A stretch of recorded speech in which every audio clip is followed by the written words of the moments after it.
people in so many ways. Therefore, fill us all with the knowledge of your holy word, as it states, that to whom much is given, much more is required. Through Jesus Christ, our Lord. Say the Lord's Prayer. Our Father, who art in heaven, hallowed be thy name. Thy kingdom come. Thy will be done on earth as it is in heaven. Give us this day our daily bread, and forgive us our trespasses, as we forgive those that trespass against us. And lead us not into temptation, but deliver us from evil. For thine is the kingdom, the power, and the glory, forever and ever. Amen.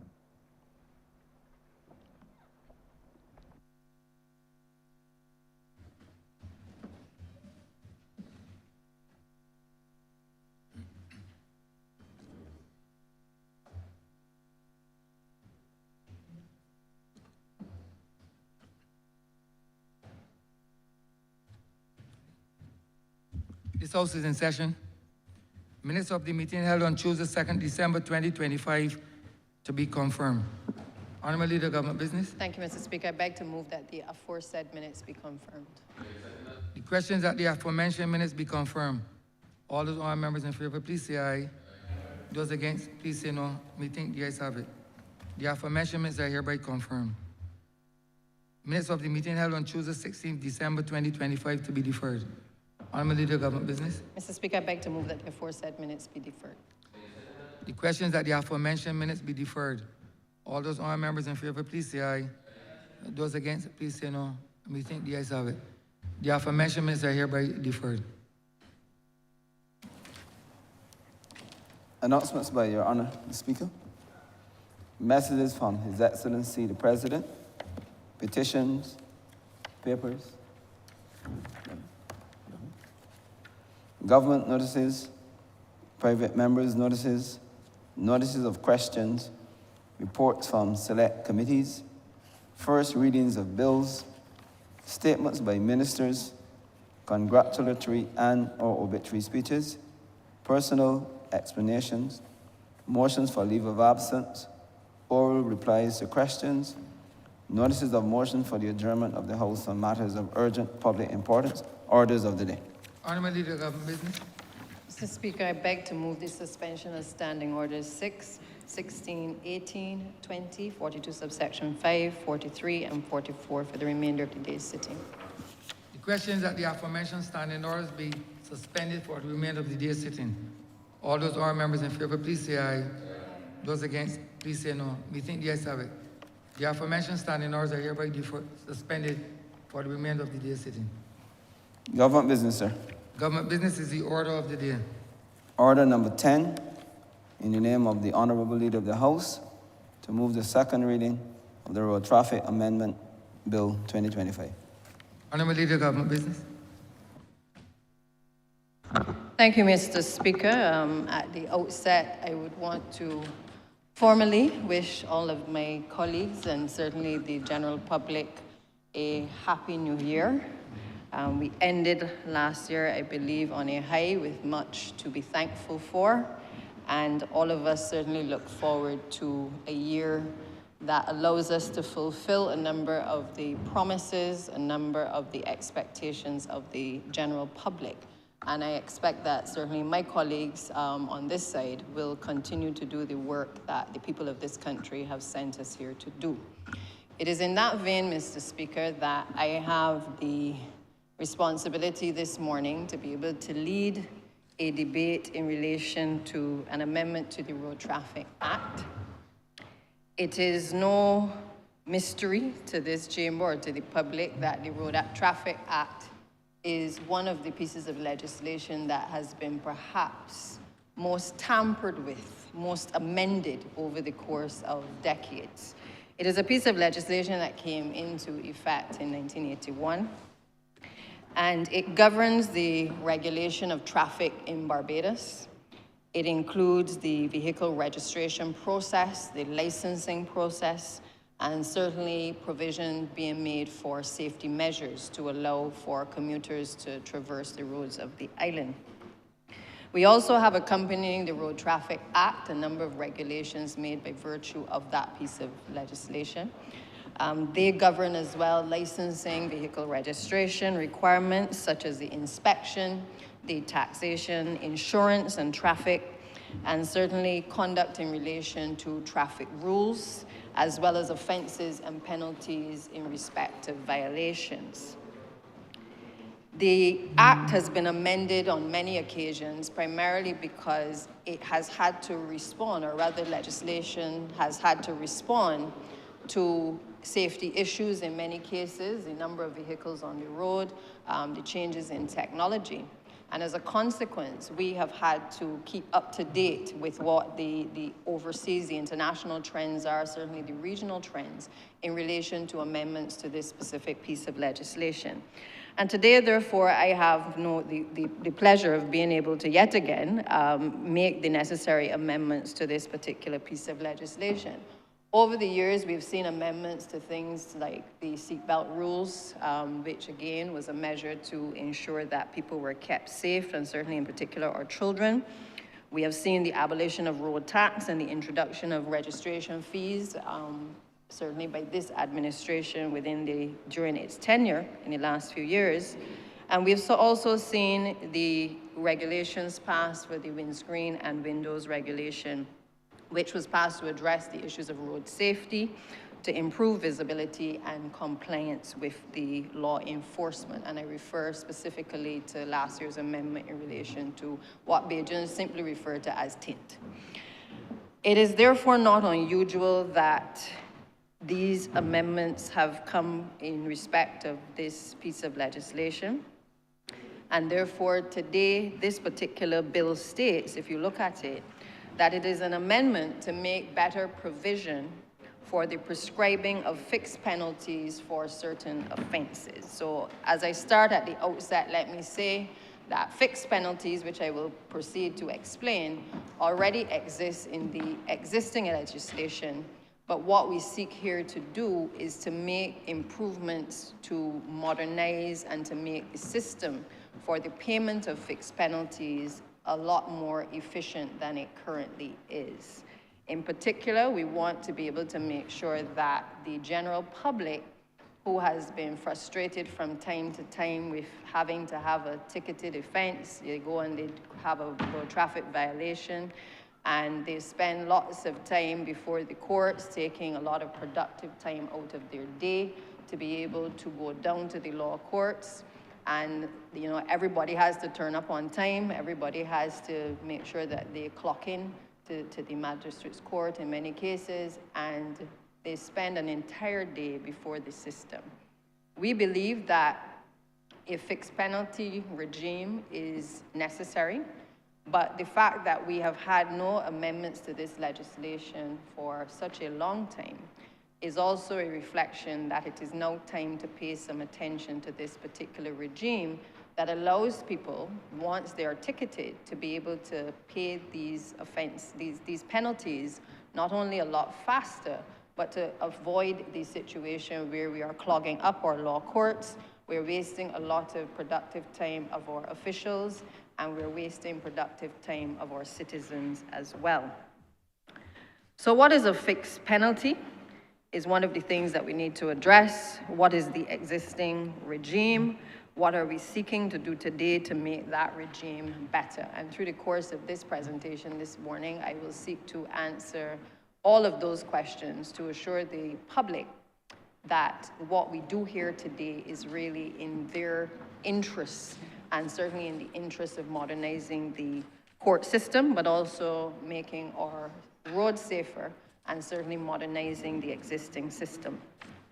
If you take a look at Section 12110 of the Road Traffic Act, it provides that a fixed penalty is either A, $50, B, half the maximum fine to which a person not previously convicted is liable on summary conviction of that offense, whichever is less, or C, that such fine as the minister prescribes not exceeding half the maximum amount of that fine to which a person not previously convicted is liable on summary conviction for that offense.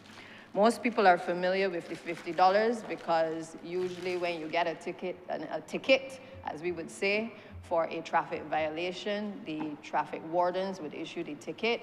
and you are more familiar with perhaps the $50. If you end up going before the courts, then sections 12110B and C tend to be the ones that are then enforced given the circumstances by the magistrate. The section goes on at 10A to deal with public service vehicles.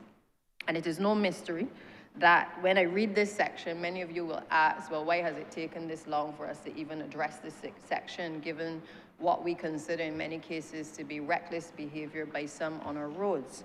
But again, this is a continuum, and you will note that we have continuously tried to address a long-standing problem regarding reckless behavior on our roads by a number of persons, and I would say a small number of persons who drive public service vehicles. And this section basically allows for the courts to impose either of those fixed penalties that I mentioned previously, where a person is carrying up to 5 passengers in excess of the authorized number, the fine would be $25. Where the persons are carrying 6 or more passengers in addition to the $25 charge, they would then be charged $25 for each passenger then in excess of the 5 passengers, up to a maximum of 10 passengers in excess of the 5. I think it is fair to say that what currently exists in law in relation to that, because we all know, we've all been students, we've caught vans, we've seen the minibuses along the road, we've seen the excess passengers being piled into vehicles, particularly sometimes to take our school children to and fro. And we are well aware that the system itself currently in its present form does not necessarily support the ability to be able to record those offenses and to be able to ticket the drivers of those vehicles in compliance with this law. So many of you will ask yourselves, well, have these tickets even been issued over the course of the last few years, and in what quantum have they actually been issued? Well, this is one of the things that we are seeking to address today. When you look at 10B, it provided that there would be a $50 penalty, for instance, applied where persons exceeded the speed limit. At 10B2, the current legislation provides that the fixed penalty for exceeding the speed limit by up to 20 kilometers per hour is $75. Now again, I think it would be fair to say that not only are these fines low, but oftentimes when you are ticketed, because as I said earlier, it takes so long for these matters to get before the court and for them to be disposed of, you have many situations where people complain that, you know, an offense taking place today for going above the speed limit. The matter has taken, you know, almost a decade before it has actually reared its head in the court of law, or before they even see the summons. We also have a situation where people feel that they can make a call to dispose of matters, and sometimes perhaps matters go away. I'm not here to speak to that, but to say that these are the realities of life. And I think that we have to, as we improve the operations and modernize systems, we have to bring an end to that reliance where you can call somebody and something simply goes away. And therefore, I think where there's certainty in law, when an offense is committed, where there is an opportunity for the public to be able to pay for that penalty when it is imposed quickly so that it can be disposed of, is certainly the correct way for a society that is now more developed than it was back in the 1980s, that is the way that we should be developing our legislation to make sure that you can't call a friend, you can't call nobody to be able to ask for anything to be disposed of. One of the things that has motivated the changes that I am speaking of today is that the public outcry cannot be ignored. I think we have heard repeatedly at whether it is our Parish Speaks or engagement with our constituents in every forum, we have heard the public outcry for us as a government to simplify processes, to make things easier, whether in terms of business or in terms of just systems in our country, to be able to make life a bit easier for Barbadians. We recognize that in the existing legislation as well, that a number of the offenses that exist, and I think there are probably about 16 or 17 offenses, that these offenses do not accurately reflect the concerns that Barbadians have. It also does not accurately reflect the legal changes that have been made over the course of the last few decades in relation to other amendments to the road traffic legislation and to other ancillary pieces of legislation as well. And it therefore means that when we look at what currently exists, if we are beginning the modernization of our court system or licensing authority, then equally we must look at how do we adequately reflect the changes in thought of Barbadians about what should carry a greater penalty, what offenses should now be included because of behaviors that have crept into our society, to make sure that we capture people who are repeat offenders, and in some cases they have become great offenders at being able to do things that many of us frown upon from day to day. We also cannot ignore the fact that any penalty regime must also be commensurate with the type and the seriousness of the offense. And that is why I speak to the fact that we listen as a government and we recognize that there are some offenses that the public repeatedly speaks to as areas of concern for them. And I don't think that we can, given that we listen often to what is said in these various forums, that we can put ourselves in a position where we continue to ignore that there are legitimate concerns by the public. We cannot also ignore that the court process is lengthy. As I said before, that we are losing valuable time of the citizens, that the use of the court as we start to modernize even more, that we want to make sure that it is not a place of frustration, but rather that it is a place where we can settle matters in a timely manner, that there's some level of certainty when you go before the courts as to what to expect. Or in some cases, simply as we seek to do here today, that we make sure that for several offenses which are being committed and for violations that are taking place on a day-to-day basis, that we give the public the option to be able to pay those offenses quickly, to dispose of those matters quickly. We also cannot ignore the fact that many of the matters are old, that many of the files are old, that we're asking officers in various departments of the court to rummage through very old files that, again, before the introduction of the technology as we know it today, that many of these systems were paper-based, and that they find themselves in a situation where many of the files are dated, they have gotten damp because of the conditions in which sometimes they are stored, and it creates a problem for us from an environmental perspective, having to ask people to go to deal with files that are certainly dated and certainly in a condition that may create some respiratory issues. It therefore means if we can, going forward, have a system that is quick and nimble to be able to allow people to pay quickly, to be able to reduce the waiting times, that we are actually addressing some of the underlying issues that the public and certainly our officers in government have been drawing to our attention. And then perhaps the other thing that we cannot ignore that has brought us to this point by virtue of this amendment is technology by way of ticketing. I think as I did my research, almost in every Caribbean territory, you see attempts being made to modernize their fixed penalty system, to introduce fixed penalties for a number of offenses. In some cases, it is traffic offenses, as we're doing here today. In some cases, it is modernizing for the offenses of littering. In some cases, it is ticketing for issues related to consumer protection. But in every instance, what you see as the trend across the Caribbean in particular is that fixed penalties have been on the statute books for decades. But in many cases, just like we are having to do today, there has not been the attention paid to it to modernize and to upgrade not only the offenses, but also the penalties associated with the fixed penalty regime. And so what we do here today is really, as I said, intended to be able to make and to bring improvements to a system that has become outdated and irrelevant, while at the same time taking into account that this is but one phase of the modernization that all of us would want to see across the entire system. So one of the things that we have done by this legislation today is that when we look at the offenses, I can say to you that we have already prepared the order by way of a draft, and it is a draft that will go to Cabinet on Thursday.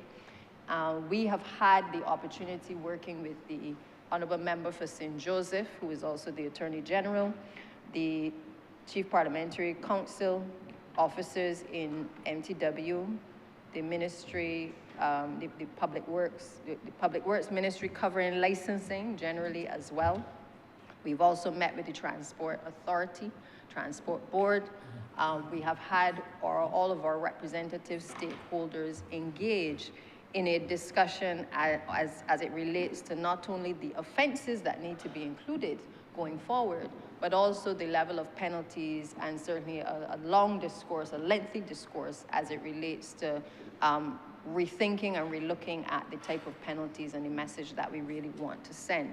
So I can assure you that while we don't lay the actual order here today, that in the same vein as we have done with other pieces of legislation, the Health Services Regulation and others, that the intention will be that once this clears the order, the draft order goes before Cabinet on Thursday, and we then have our own ventilation at the level of Cabinet, that it is our intention, once it is approved, to circulate that to the general public so that they're aware of the new regime, but also what the associated penalties will also be as well. And I therefore look forward to us being able to do the usual communication to make sure that the public is fully apprised of what we are doing, and to be able to have the appropriate communication plan with the relevant authorities, allow us to break down these things. It is not complicated. We know what the existing law is. We know where we are coming from, but we also know that any modern society has to take certain steps to be able to evolve and to bring itself within the 21st century as well. That brings me to a discussion of the fact that this legislation will also now allow the minister to make the order. And I think that is particularly important because rather than, the law allows for us to make the order, the problem is that we've not been making the order for some time. And it also allows us now to do it by negative resolution, which again is consistent with the other pieces of legislation, which allows us not to have to keep coming back to Parliament to be able to have to make amendments to the penalty regime, and allows us to evolve as the public discourse on a lot of these matters obviously require us to make the relevant changes. It therefore brings me to a discussion certainly on further strengthening of this regime, because fixed penalties has a direct correlation to demerit points. I've heard, I believe it was in the Christchurch Parish Speaks, a very well-known gentleman raised the issue about demerit points, and at that meeting I recall drawing to the public's attention that demerit points actually exist on our statute books. What has been the challenge is that there was a period where demerit points were actually utilized within the law courts. And for a number of reasons, we found ourselves in a situation where there was a halt to the imposition of demerit points. And quite simply, in addition to fixed penalties, you have a regime which also, by the current law, allows for the courts, through the magistrate, to be able to impose points on offenders. And those points would accumulate. Different offenses carry different points. And as happens in the United Kingdom and other territories, when you reach a certain number of points, your license is either suspended or it is actually taken away completely.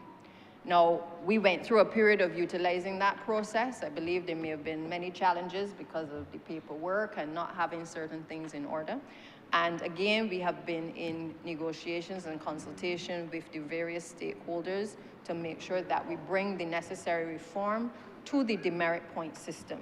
We have the draft papers in relation to what is required from licensing end, what is going to be required from the court systems end to make sure that we create a system, and it's not about reinventing the wheel, because again, the merit point system is throughout the Caribbean, it's throughout the international community, and it allows for people to know when they commit an offense or commit several offenses that there are consequences beyond simply just a fine.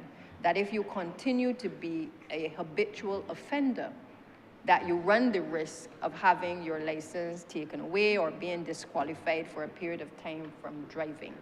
It also provides a regime that we are looking at where, for instance, new drivers may have a different regime brought in for them, because if they offend in a period of time close to when they've gotten the license, there may be some concerns regarding their ability to remain on the road for a particular period of time, or that they may have to retest. Before we bring the demerit points amendments, one of the things that is important is that we have to get the regime correct.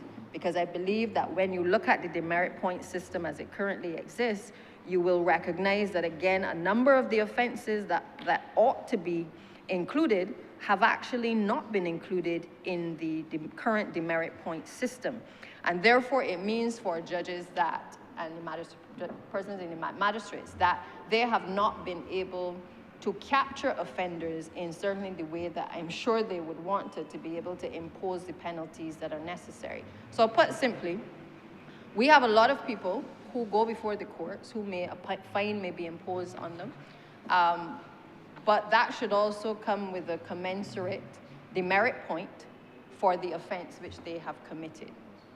It is not now existing, and what we will be seeking to do very shortly is to bring that regime to make sure that people are also captured in that net, that they do not continue to offend and offend and offend in a situation where we ought to give them a warning so that they are aware that their behavior on our roads in this country are unacceptable.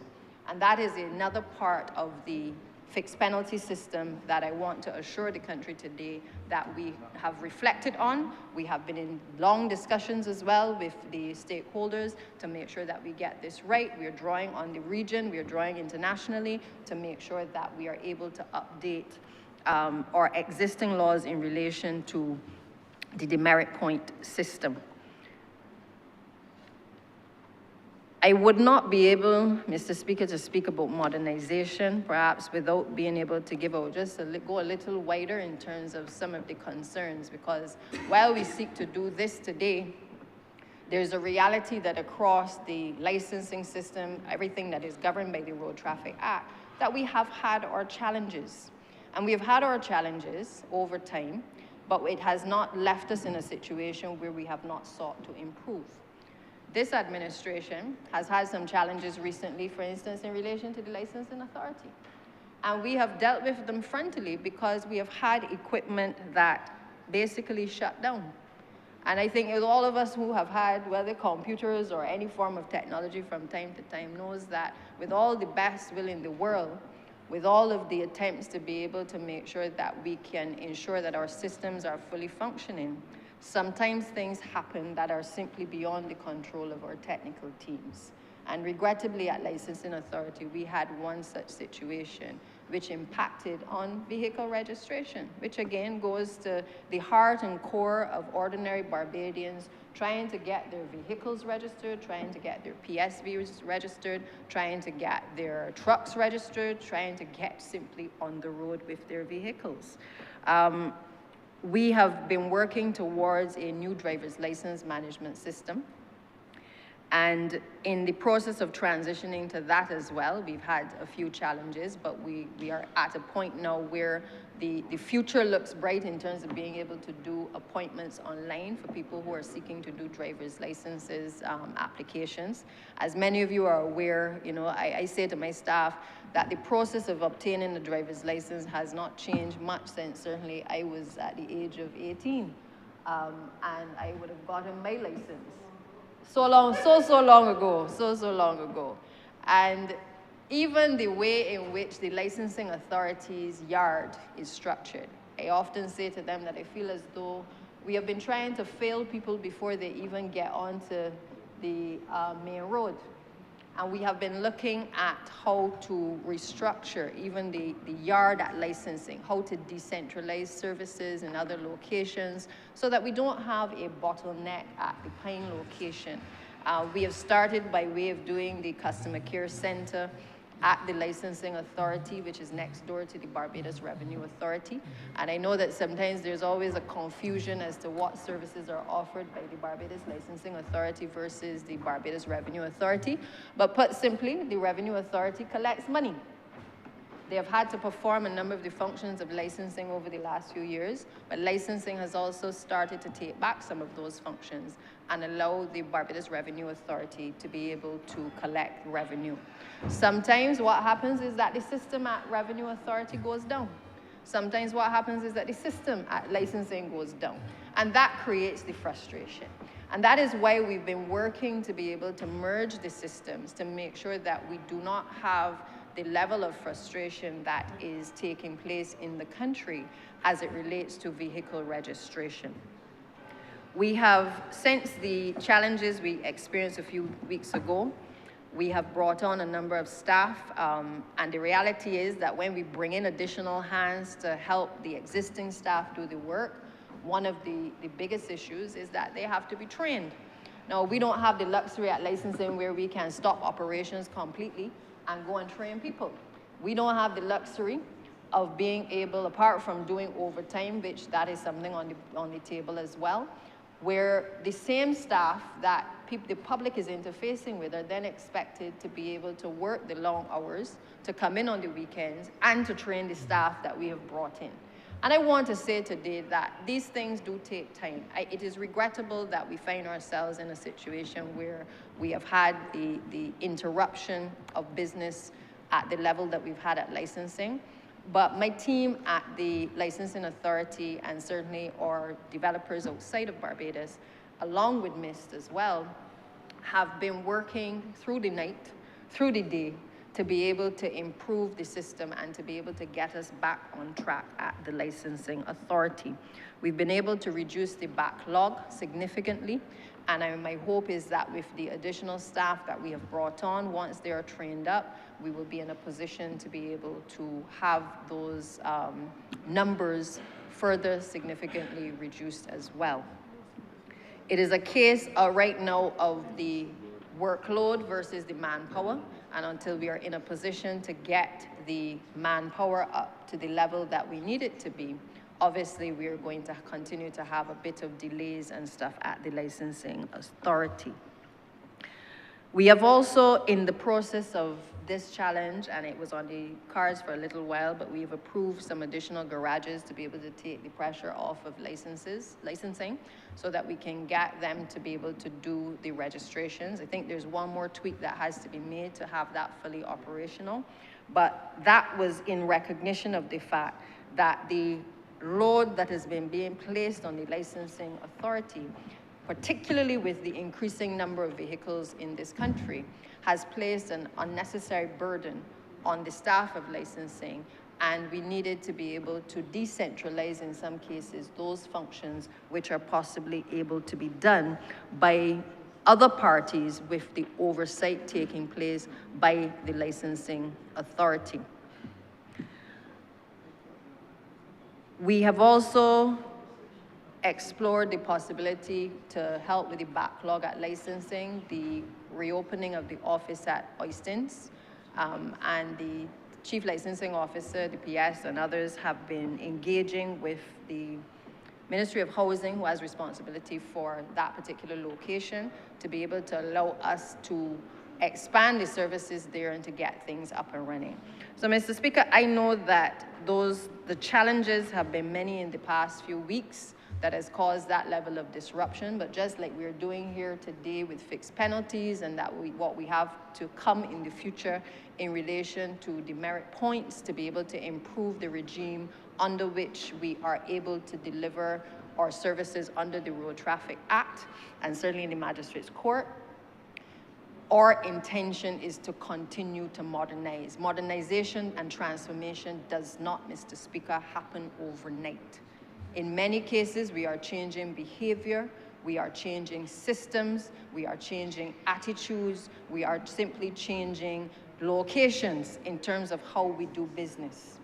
And therefore, you have already seen improvements in many aspects of how we govern, but these are areas that require not only resources, but in many cases, they take a bit more time because we are making a transition and we have to train people in order to be able to deliver on the services that are being provided. So we feel the frustration, we know the frustration, and as a government, that is why we are committed with the necessary resources to being able to out some of these fires that have been long-standing. I often say to people that the licensing authority in particular has been treated as an outside child, and that was even from the days of perhaps sometimes the selection of people who lead organizations presents its own challenges because leadership does matter. We have sought to rectify those issues, and I believe that we are on the right trajectory as we move forward with certainly a lot more integration of our staff and an involvement of our staff being able to lift the morale of the staff at the licensing because they do a job which requires them to be able to be level-headed at all times to ensure that their engagement with the public is one that service delivery is always at the forefront of their minds and certainly in terms of what we expect from them. So yes, we have had our challenges, Mr. Speaker, but consistent rather with how we are dealing with all aspects of governance, we intend to make sure that this is no different. As it relates to safety issues, we continue to embark on our programs to remark our roads, to make sure that our roads are safe. I will not expand this debate, Mr. Speaker, so you do not have to worry about me talking about my roads, my record, and the record of MTW speaks for itself. We have pothole patchers. I know the Honourable Leader of the Opposition likes to talk about potholes. Perhaps he has followed in the steps of his predecessor in the belief that potholes are transient inconveniences. This administration does not take that view. And while we accept that work had not been done for the years, the decade prior to us, we came to office and we've embarked on an ambitious program to make sure that we deliver on years of not having roadworks done in this country. And not just roadworks, sir. We have also embarked on making sure that our bridges are made safer, that we don't ignore studies of 1984 that told us that our bridges were deteriorating. So when we hear the cries from the other side, Mr. Speaker, of deteriorating infrastructure, I say to you that they must fall on deaf ears. Because if they did not do the work that was necessary when they had the opportunity to do it, I give you the assurance that this administration has not faltered in its responsibility, step by step, day by day, minister after minister, to make sure that we are able to make wrong things right. And I hope that the Honourable Leader of the Opposition and Member for Christchurch South takes those notes because those are the facts, sir. And no matter how attempts are made to distort facts, every single Barbadian in this country knows that roadworks are ongoing. They may not, as with everything, sir, everything may not move at the pace that people will like. But we have made sure that we have been able to deliver on a process of transformation and modernization of roads in this country. I have 6 pothole patchers coming to this country as we promised and as we will deliver later this month. We train our staff and we get them on the road while they are training to be able to start to deliver on the potholes that are in the country. But potholes are also a result, sir, of climate change. And there are things that are beyond the control, in many cases, of this administration. And we seek to make sure that we are able to accelerate our programs to make sure that our roads are safe, that our court system works, that our bridges are safe, that our licensing authority is improved, that all the things that the Road Traffic Act is intended to be able to encompass that as a ministry, that we are working step by step to be able to deliver on those various things. So, Mr. Speaker, I want to commend this bill to this House and to ask this chamber to support the relevant amendments. It's not a debate that I believe will be lengthy, but I think it is one that is important because all of us are affected in one way or the other as we interchange and have discussions with our constituents regarding the Road Traffic Act from time to time, and certainly as we discuss the frustrations that people experience as they interface with the court system, and certainly we want to make sure that our citizens' time in relation to productivity is certainly reduced and brought to a bare minimum. So with those few words, Mr. Speaker, I therefore beg to move that this bill do not pass.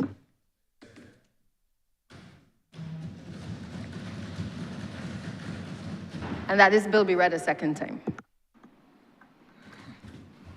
Honourable Member for Christchurch South. Thank you very much, Mr. Speaker. Good morning. The Honourable Member for St. Michael South East closed their presentation by observing that I take notes. And the Honourable Member is so correct. I have taken notes. As a part of my duty to this Parliament and the Republic of Barbados to follow debates very closely and to respond to what has been offered by way of legislation, in this case, amendment to long-standing legislation, and to explain to the public where we are in terms of the law, in terms of policy, in terms generally of legislation. I would not want to characterize the closing portion of the Honourable Member's speech by saying that she proceeded to quarrel with me for making these notes or for anticipating my not so much objection to the amendment, but seeking clarity to matters that arise. I want today to not merely to render opposition, but to offer prescriptions in relation to the Road Traffic Act, in relation to the regime of offenses that are created under the Road Traffic Act. And I will not disappoint the Honourable Member for St. Michael South East by beginning with a quote from her presentation when the Honourable Member said, "We have had no amendment to this legislation for a long time." Now, unless my memory is failing me, I thought that this government amended the Road Traffic Act last year, but as I always concede, I have the right to be wrong. The public will know. If I can. Yes. Yes, thank you, Mr. Speaker. The Honourable Member is misleading the House. I spoke to the amendments that we have made to the Road Traffic Act over the years and indicated that it is a piece of legislation that has often been tinkered with because it reflects issues of road safety. So I don't know what you were listening to or who you were listening to, but I was very clear to say that it has been tinkered with over the last few years. And I mentioned all of the various examples of where amendments have been made to the legislation. So I would ask for that comment to be struck from the record, Mr. Speaker. Well, I do have the right to be wrong. And I did not hear the portion when the Honourable Member used the word tinkering. So that if this morning's amendment is characterized as tinkering, that is a confession from the government that it is not merely in the business of amending, but that it tinkers. Here it's a tinkering government, not a thinking government, but a government that now is in the business of tinkering. That is not a compliment for oneself, by the way. But let us press on Your Honor. And I was about to ask the Honourable Minister, this is going to be my approach today. I'm going to be asking a number of questions of the Honourable Member, who I hope will not take offence at the opportunity to further explain what has come to this Parliament today. And the public now will want to know, in an age of tinkering, what has happened to the tint legislation. Has that been abandoned? Is it still the sword of Damocles hovering over the head of the traveling public? And certainly young women who are seeking to secure privacy and protection in their vehicles, that they can drive around this country reasonably well concealed against potential predators. They want to know if they are still going to be criminalized by this government for concealing themselves, for protecting themselves in their vehicles as they drive past potential predators. So the question is a simple question. What has happened to the tint legislation? Is it still the sword of Damocles hanging over the head of the young women in this country who drive around feeling the protection not only from the rays of the sun, but from potential predators? What has happened to that legislation? Are we going to describe it with the government as mere tinkering with the Road Traffic Act? Where is it? What has happened to it? Or is the government afraid now to implement it on the cusp of an election which they also threaten? This is my approach today, sir. Simple, straightforward approach. I beg the engagement of the Honourable Member. I do not object to the points of order. I invite it. I invite it. And my purpose here today is to give some assurance to this public, to our public, as to what is this government's present position on the tint legislation. It has been discussed for over a year. It is an amendment to the Road Traffic Act. We await. It was promised in the early portion of 2025. It was postponed until mid-2025. It was further postponed to December 2025. I understand that a few motorists have been stopped by police officers and inquiries have been made as to the grade of tint on their windows. The public needs to know. The public needs to know if that $500 can go to the supermarket to purchase groceries or whether it will be paid to an administration which by its own admission wants money. And they don't only want money from the lending agencies overseas, but they want money from the people in Barbados. So if this government now today admits to tinkering with the Road Traffic Act, let us hear the extent of that tinkering. And I'm not being hostile. My voice may have been raised, but we want to know, we the public want to know the extent of government's tinkering. And before the day ends, I want the Honourable Member for St. Michael South East to rise from her seat and tell the people of Barbados what this government intends to do in relation to its tinkering with the Road Traffic Act insofar as the tint legislation is concerned. I really did expect that this morning's tinkering would have been done by the Honourable Member for St. Joseph, to whom the Honourable Member for St. Michael South East referred, but of course, there's a term called lame duck, and he is now a lame duck Attorney General, so one is not surprised that he is silent today. Expect to be whispering to the Honourable Member for St. Michael South East. He has been rendered quiet.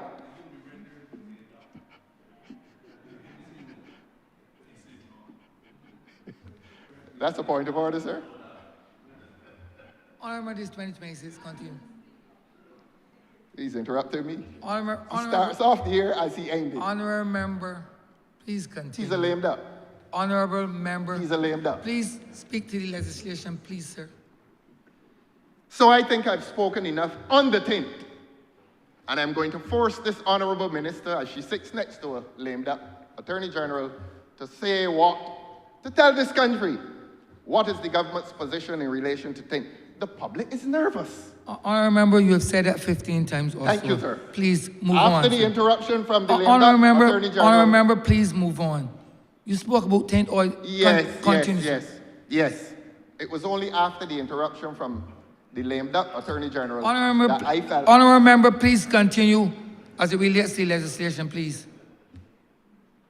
And so the Honourable Member for St. Michael South East has told this Parliament today that this is a matter relating to fixed penalties. And now they spent much of last year trying to circumscribe my freedom of speech in here. They spent much of last year with that. Everything I said, oh, they got up the point, the standing orders, relevance. Well, I am promising you today, sir, that every reference that has been made by the Honourable Member for St. Michael South East, every particular reference, I am reserving the right in here today to respond to it in particular. Now, the Honourable Member said that she has 6 road patchers on the way to the island. I don't know if she's talking about human beings or machinery. And I'm going to respond to that by way of asking questions. And the Honourable Member spoke about fixing roads. Let me start there where the Honourable Member ended. We have pothole patchers, the Honourable Member says. And it is good that the Honourable Member, and it is good and kind and fair that the Honourable Member has introduced this into the debate, the question of road works. And it is relevant. And the people of Barbados, in the context of today's tinkering, I beg your pardon, in the context of today's amendment, want to know about the progress of the roadworks program. This is about the Road Traffic Act, and the Road Traffic Act pertains properly to the roads, and the Honourable Member was so correct to embrace the question of roadworks as part of this debate. We are so obliged to the Honourable Member for extending the debate to the question of roadworks. Here is how I quoted the Honourable Member. The Honourable Member accused the last administration in these terms. They did not do the work that was necessary when they had the opportunity. There opens the door to a debate as to the state of roadworks and the state of the roads in this country. And here I quote the Honourable Member saying again, potholes are a result of climate change. You don't like me to repeat, sir, but that needs repetition. That the Honourable Member has gotten up in this chamber today, first sitting of the year, first sitting of a new year, to say that potholes are a result of climate change. I hope that that makes the front page of tomorrow's paper, that the Honourable Member for St. Michael South East is now attributing the bad state of the roads to climate change, and perhaps it has nothing to do with government's neglect of the infrastructure. This government has neglected the infrastructure. And I can say how this government is spending the money. I've said it often, and I'm not going to repeat it in here again today. But this government has misspent the people's money on luxuries, on governmental luxuries, when they ought to have been repairing the roads. A building, an unfinished building that cost $30 million ought not to have been constructed when that $30 million ought to have gone into the repair of roads, damaging the people's cars. People cannot maintain their cars properly in this country. People are spending millions of dollars in car parts for the car and the body, while this government fails and refuses to allocate resources properly to the maintenance of the road system. But here's the Honourable Minister coming in here today to say that potholes are a result of climate change. The discourse that I've heard in this Parliament over the last 7 years, whenever they spoke of climate change, they used to speak of Hurricane Elsa, 5,000 bolts of lightning, and COVID. The bad roadworks are attributed to that as well. What climate change? What? The state of the roads are as a result of governmental neglect. It has nothing to do with climate change. We've always had potholes in this country. That is admitted.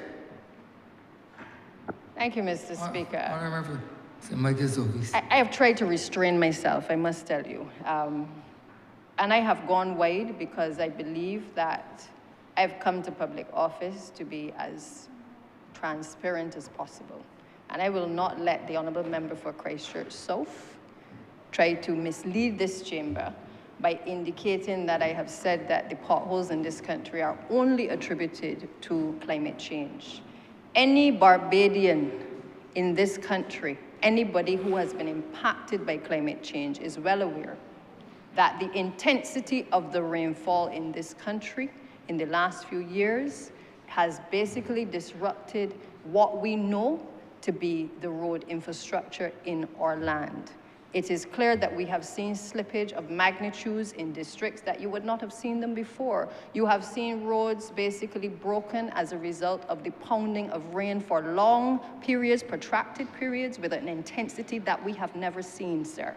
Mr. Speaker, those are the facts. And I regret that the Honourable Member, for a snap at a headline, would want to insinuate that I have said that the only reason for potholes in this country is as a result of climate change. It is not true, sir, and I would ask for it to be struck from the record. I understand his pain, Mr. Speaker, because when we speak on some of these subjects, I know that the Honourable Member finds it difficult to get up. No pun intended. But I ask, Mr. Speaker, sir, that he restrain himself, because whether it is on education, whether it is on transport, whether it is in relation to roads, the Honourable Member has no moral authority to stand in this chamber and accuse any member of saying things that they did not say. For that, Mr. Speaker, I am obliged, and I would ask that the comment be struck from the record. I am for Christchurch South. Rather long point of order. Rather long point of order. I don't see the point nor the order, but... Honourable, please continue. I determine that, not you. Yes. I repeat to all 13 of them here. I am going to repeat to all 13 of the government members here. A minority of the parliamentary government is in here today, and I'm going to repeat to all 13 of them and let the public know that there are 13 of them in here today, Your Honor. Where are the others, though? I won't reach the standing orders, but I want... Hey, you're coming. Honourable, please continue as you will, yes. No, I am going to let the public know that they are not in this parliament as often as they should be. Welcome, son. Welcome, son.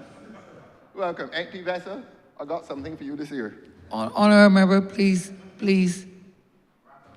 All right, son. My note says that the Honourable Member for St. Michael South, he said potholes are a result of climate change, and I am inviting the newspapers to make that the headline tomorrow, that the Honourable Member for St. Michael South, he said that potholes in this country are as a result of climate change. That cannot change now. Hansard has it, I have it, my notes are faithful. So that the Honourable Member for St. Michael South East will have to explain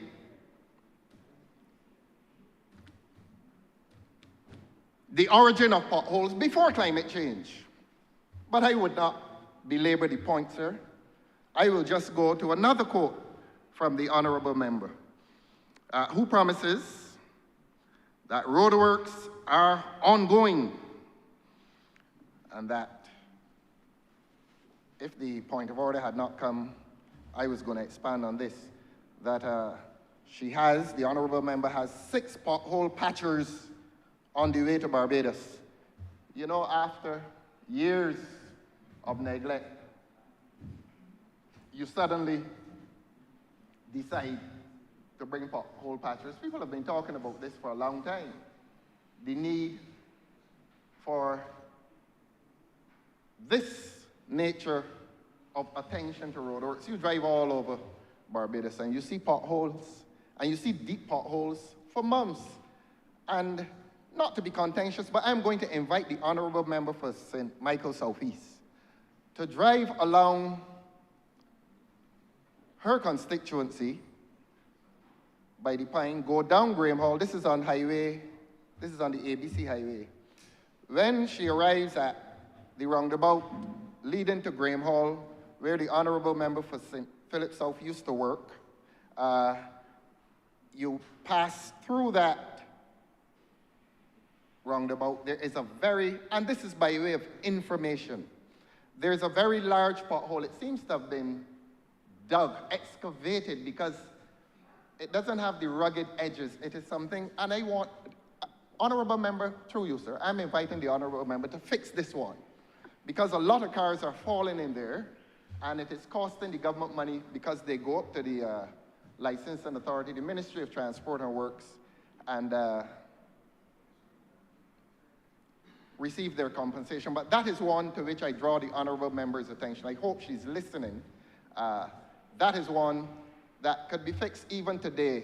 I know the government has now employed someone to traverse the country, identify potholes, they're fixed the following day, and then he comes back onto Facebook and applauds the government. So that let his employment now extend itself to that Graham Hall roundabout. And I see the Honourable Member making notes, and I know that she is making a note that that is one that will be fixed even before the sixth patch, what do they call it? Sorry, Mr. Speaker, the Honourable Member is misleading the House. I'm actually making notes of the fact that the Honourable Member for Christchurch South has never raised an issue about any road pothole in Christchurch South while he was the sitting or has been the sitting MP. So I'm making a note to remind myself when the appropriate time comes on a platform that I will remind the country of that. Honourable Member, thank you. Really a point of order, but the engagement is good because we're going to make progress. Look, and when it comes to Christchurch South, sir, when it comes to Christchurch South, the Honourable Member for Christchurch West promised me within the first term of this government that he was going to fix the stretch from Bay Street up to Thornberry Hill.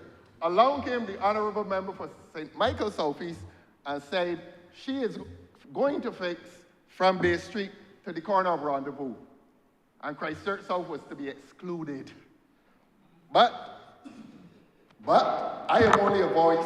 Mr. Speaker, I believe we will be here till 3 o'clock at this rate. I don't mind. But I'm going to intervene. So I can assure you that you will rise and you will sit, and I will rise and sit, Mr. Speaker. I rise on a point of order. The Honourable Member for Christchurch West, during his tenure as Minister, would have indicated to the country that we had some improvements to be done on Highway 7. The condition that the last administration left this country in relation to its roads required us to be able to undergo some mill and pave programs because we could not get the designs done for Highway 7 in the time frame that the public was outcrying that it wanted the repairs done to the road. We have since completed the Highway 7 design, sir. But in the interim, what we have done is we have broken it into phases because unlike the previous administration, we make sure that we do things and that we protect the public purse by doing things in phases so that there is minimal disruption to the public of Barbados. So I want to give the assurance, Mr. Speaker, that we will be doing from Bay Street to Oistins, which I know the Honourable Member is unsettled whenever we say that we are doing anything in relation to Oistins, but we have already committed to doing it, and we will go to the area where we completed under mill and pave, which is the area of Thornberry Hill, Mr. Speaker. The portion of roadworks within Christchurch South, that's not a point of order, by the way, but I can't take over your Honourable job. Member determined that you have no say in it at all. That is outside your purview and authority.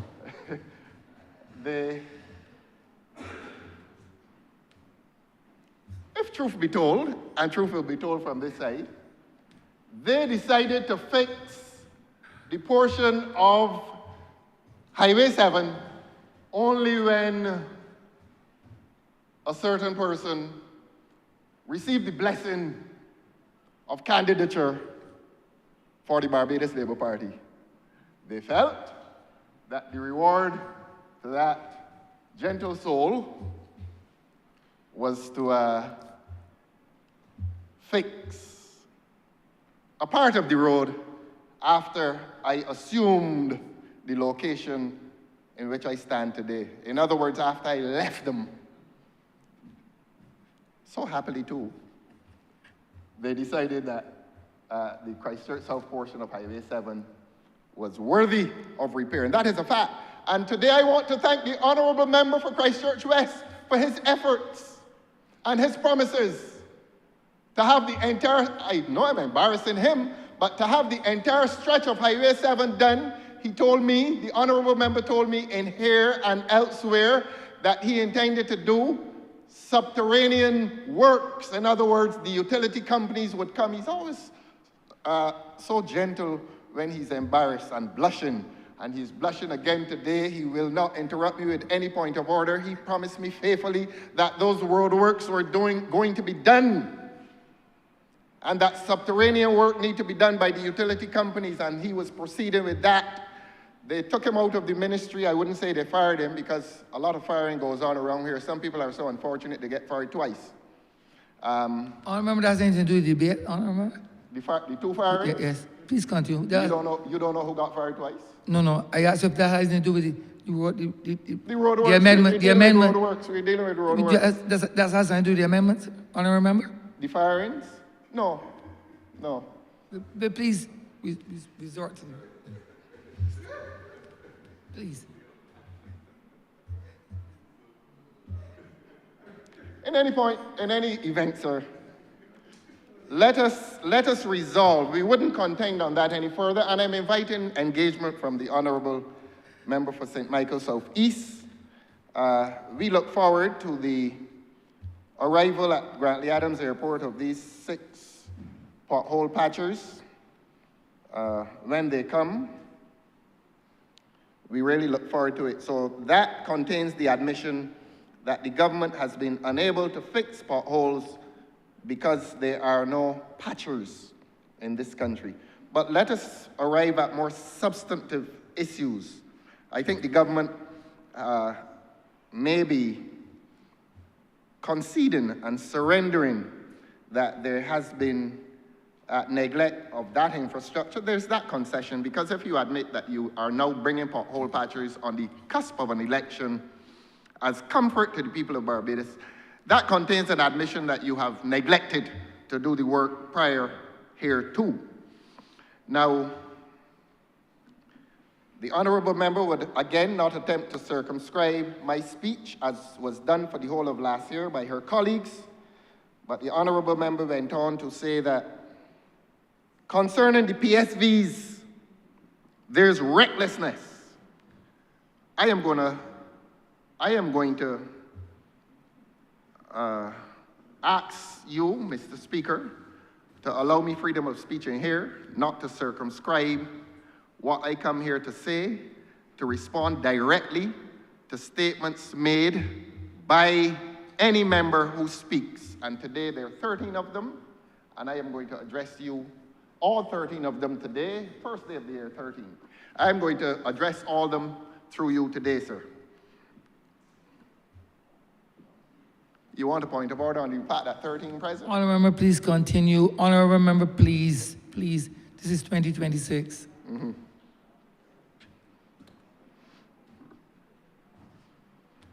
And if the Honourable Member speaks of the PSVs, that gives me the right to speak of a different category of public service vehicle, the Transport Board. The Honourable Member speaks of recklessness among the PSVs.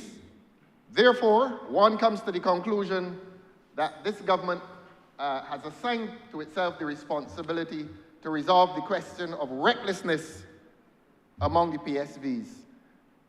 I will ask the Honourable Member, who I invite to answer immediately by point of order, what is happening to the other public service vehicle known as the Transport Board? That is a public service vehicle.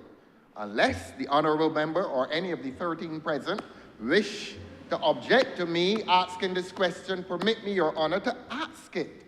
That after 70 years of rendering public service to this country, a public service vehicle department called the Transport Board is about to be closed. And the people who live in the far-flung areas of Barbados, including St. Joseph, which is represented by a lame duck Attorney General, will be deprived of the opportunity to travel between St. Joseph and Bridgetown and back at subsidized bus fares. That is a public service vehicle. The people of Barbados want an explanation. The people of Barbados are entitled to an explanation because this government boasted last week that 35 new public service vehicles arrived from China. What will become of them? We're on the issue of public service vehicles, I beg your pardon, and the Transport Board is a public service vehicle department. Now, one heard the minister saying last week that in relation to the divestment of that public service vehicle department, they had to speak to the stakeholders. Now, something is not adding up.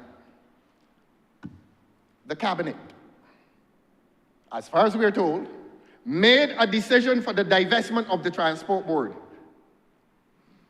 The titular head, and I don't mean to disparage, the former General Secretary of the Barbados Workers Union confirmed what government was reluctant to admit to when the rumor first hit the social media by way of a WhatsApp or something.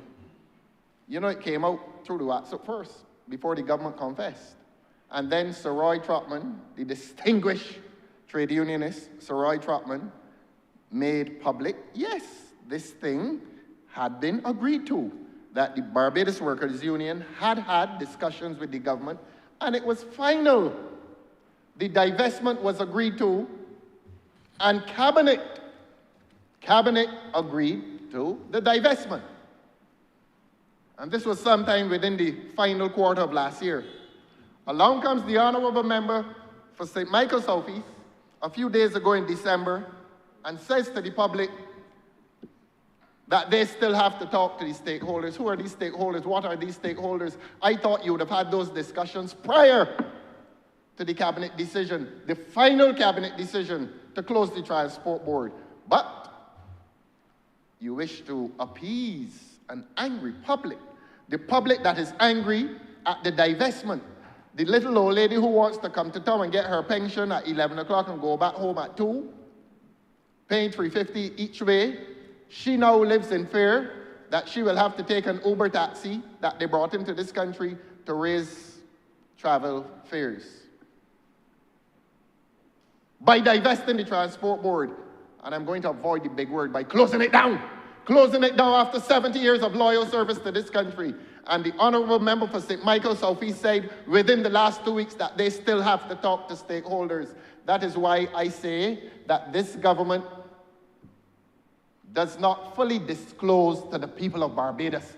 I am saying that based on information, based on prior confession, this government said a final decision had been made in relation to the closure of the Transport Board, the permanent closure of the Transport Board. I believe that is what the divestment meant in those circumstances.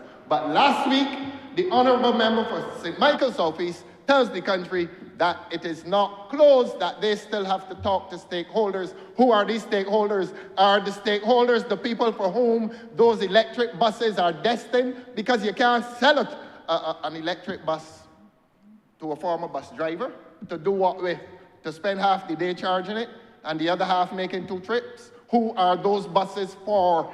That is what the public has been whispering about over the last 2 weeks.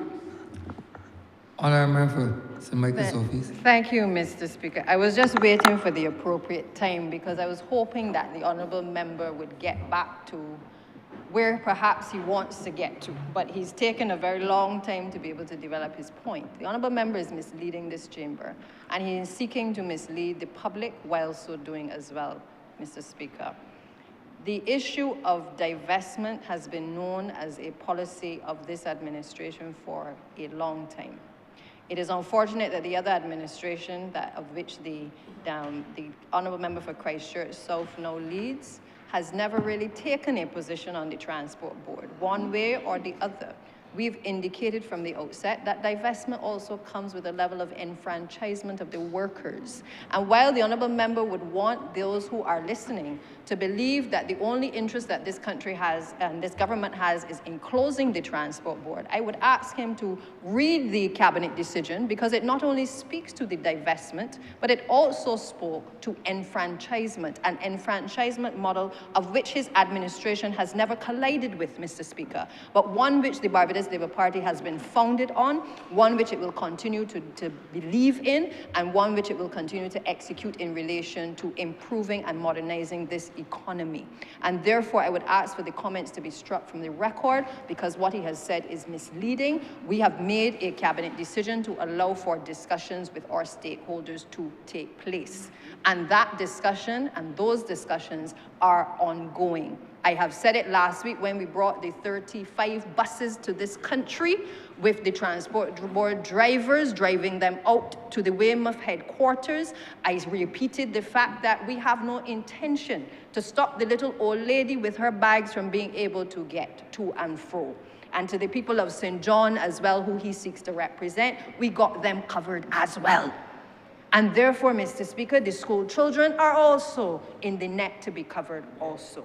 So I would not want the honourable member to continue on his current trajectory, misleading this chamber, misleading himself, and misleading the people of this country as it relates to the transport board and the future of the transport board and his workers. We have that covered, sir. Thank you.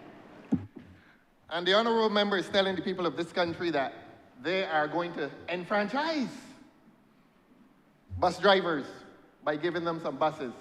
Like how they enfranchise the agricultural workers in the sugar industry with the co-op arrangement, which has stalled, and now the honourable member for St. Philip South has to tell the people of Barbados if we're going to have a sugarcane industry in this country next year or the year after, because the co-op negotiation has fallen flat. They came in here 2 years ago.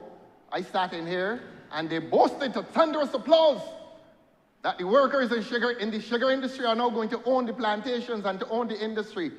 What is the position today? Nothing, nil. And the same thing is going to happen with the transport board. All these big empty promises, bigger than the transport board buses that they just brought in from China. Big empty promises, and nothing will happen. Will any bus driver receive any of those electric buses? They cannot run efficiently unless they're bringing tourists from the harbor to take them up Bay Street to bathe in the sea and to go back to the ship. Let the government explain this. Don't let the government come in here with a lot of pretty talk. They had a lot of pretty talk in relation to the co-op negotiations. That has failed. I came in here today in peace, Your Honor. At the start of the year, I came in here in peace. I can leave in pieces. All right. All right. Well, tell the people of Barbados who those 35 buses will go to after the divestment. Who will they go to? You have the chance today to tell the bus drivers up on Robert Street who are waiting. Those are the stakeholders that you need to be talking to. You went to the cabinet, you being the government, went to cabinet and agreed to divest without proper communication with those drivers. The drivers don't know what they're going to get apart from severance pay. Of course, this government's record on severance pay is so bad that there are some people from the rural development who are to receive severance pay, and this government is refusing to pay them. I say that only as evidence of this government's record in relation to paying entitlements to people. Some people who used to work at rural, they sent them home, and they're refusing to give them severance pay. But let me not digress, sir.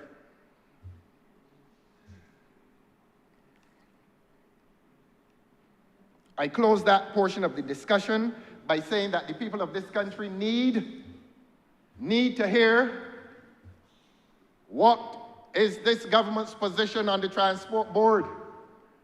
Not only the bus drivers who are being tricked, but the public that is being fooled. And I am going to say now to the public of Barbados, what is the plan? And ultimately the plan is in the hands of the people of Barbados. This government's plan after the next election, if they succeed, and nobody knows the result of that election, but they are delaying it, not the election, They are delaying the divestment plan until after the election because they have no good news for the drivers nor the commuters of this country. If the people in Barbados re-elect this government, the transport board will disappear from the landscape of Barbados. Low bus fares will be a thing permanently of the past if this government is re-elected to office. Challenge me on that. And the bus drivers will be left like the workers in agriculture who are out to sea. No co-op arrangement. Everything has fallen apart. There is no proper co-op arrangement in relation to the sugar industry. The same thing is about to happen to the bus drivers at the transport board. If this government is re-elected, I want the people of Barbados to know that there is a connection between government's plans and the next election. You cannot disjoin the political from the economic/commercial.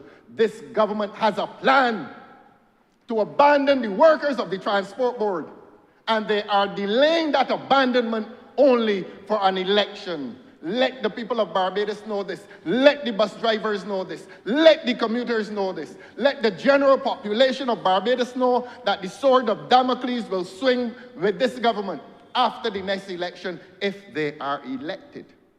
If they are elected, the people of Barbados will make that decision based on truth.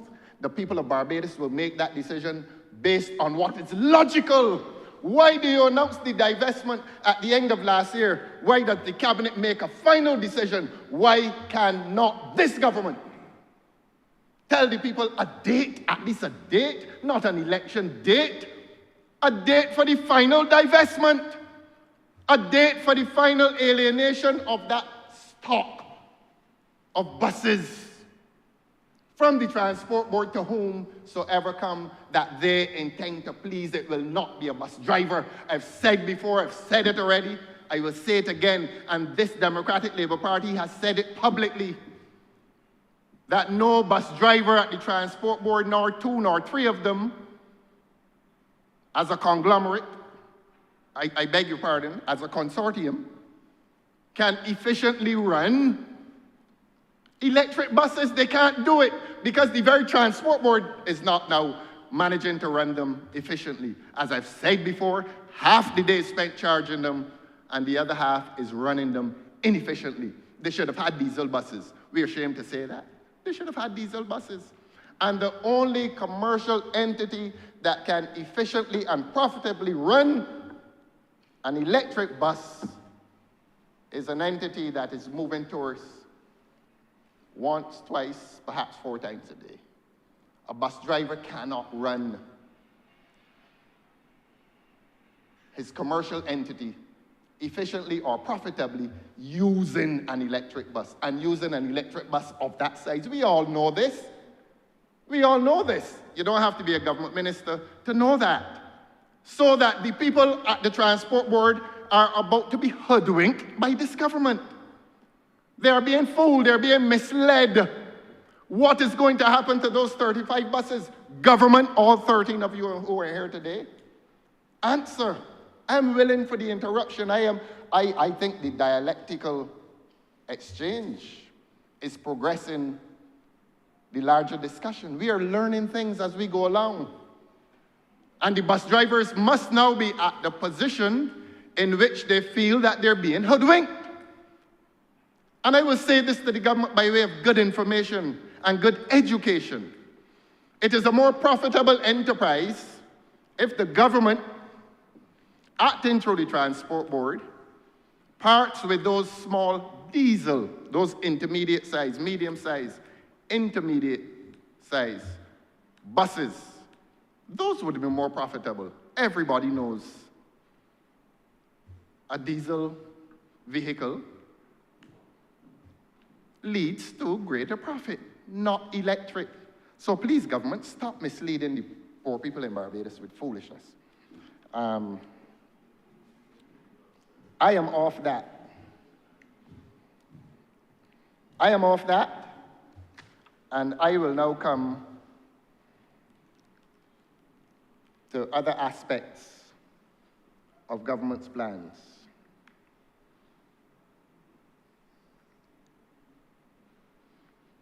I will go to road traffic offenses. This is now my teaching moment with 6,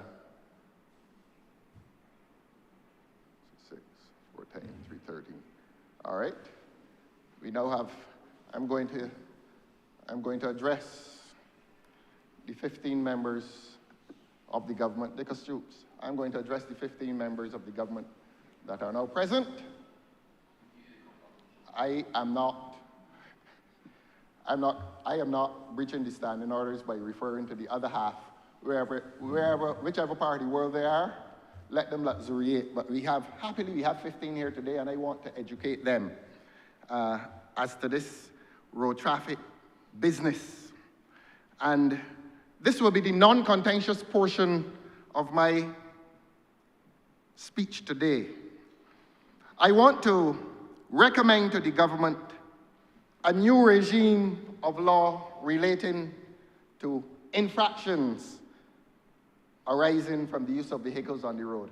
You would have noticed, Your Honor, Honourable Member for St. Michael Southeast, through you, you sounded like a de facto Attorney General today, and there's a good reason for that. And I commend you.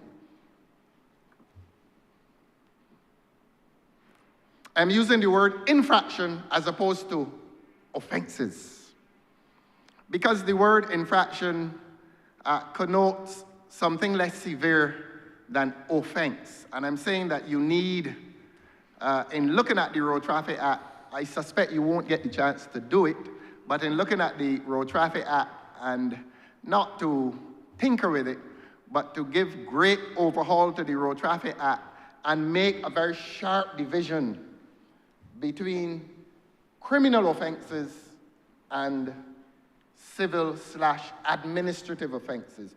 You, Your Honor, will understand what I mean by that. Now, we spent many years in the courts. I'll give you an anecdote, sir, which will appeal to you in particular. One day I went to Bordet Hall Court, and I think it was call day. You remember that, sir? Sometimes you saw hundreds of citizens in the courtyard. They weren't there for murder or any of the more serious offenses. They were there for road traffic offenses. And among them was a gentleman called Mr. Wharton. You know him very well, sir. And I went over to Mr. Wharton and introduced myself, although I did not have the privilege of the Waterford experience. I went and said, Mr. Wharton, you have done too much for this country to be out here in this hot sun. I discovered that he was there for a road traffic offense. And I thought, apart from being an affront to the gentleman, like it was an affront to all of them, no discrimination, that Mr. Wharton should not have been standing there in the hot sun, waiting to appear before a magistrate for 2 minutes. But before the appearance for 2 minutes, you know, they used to put them in a stockade. They went in, the people charged with road traffic offenses went into the same dock as the main charge for murder. So from its very appearance, a road traffic offense or a road traffic offender was treated like a murderer. They went into the same dock, and you would remember, sir, it was a very hostile place because the dock, it had these spikes. You were surrounded by spikes, so that I suppose if they attempted to jump over, oh, he lame duck. Member, please What's do the not. lame duck saying, sir? Our member, do not repeat that phrase in here in relation to the Attorney General. Which one? You Sir? just use Liam that. Which one? Liam that, Honourable Member. Please continue. Okay. Our member, please continue. I shan't call him. Honourable Member, please continue.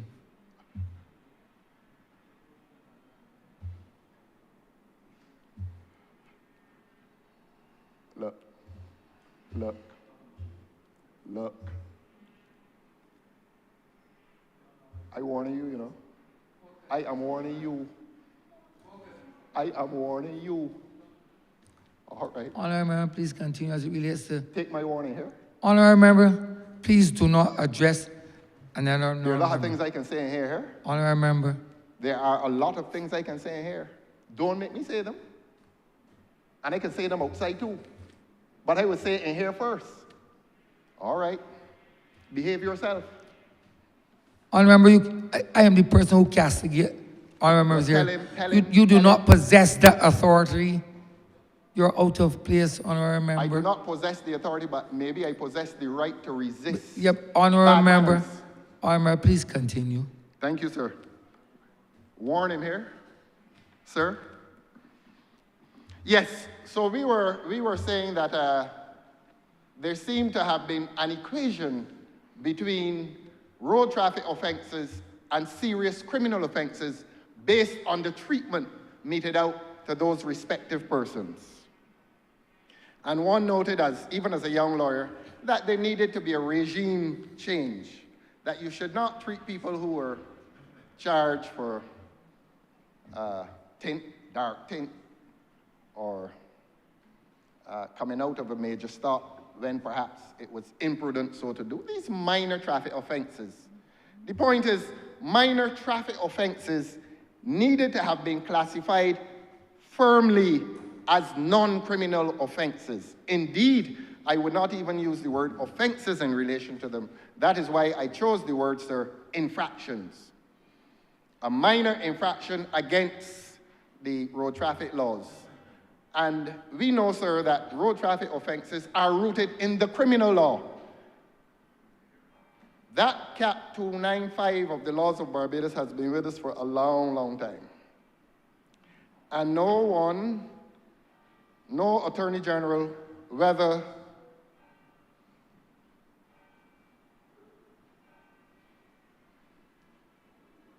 Honourable, continue, please. Thank you, sir. I anticipated an interruption. No Attorney General has ever categorized them as being firmly separate one from the other. And my recommendation to the very active Honourable Member for St. Michael South East is to firmly, in the short time that is left, it is not impossible to do, in the very short time that is left, if the lady is not afraid,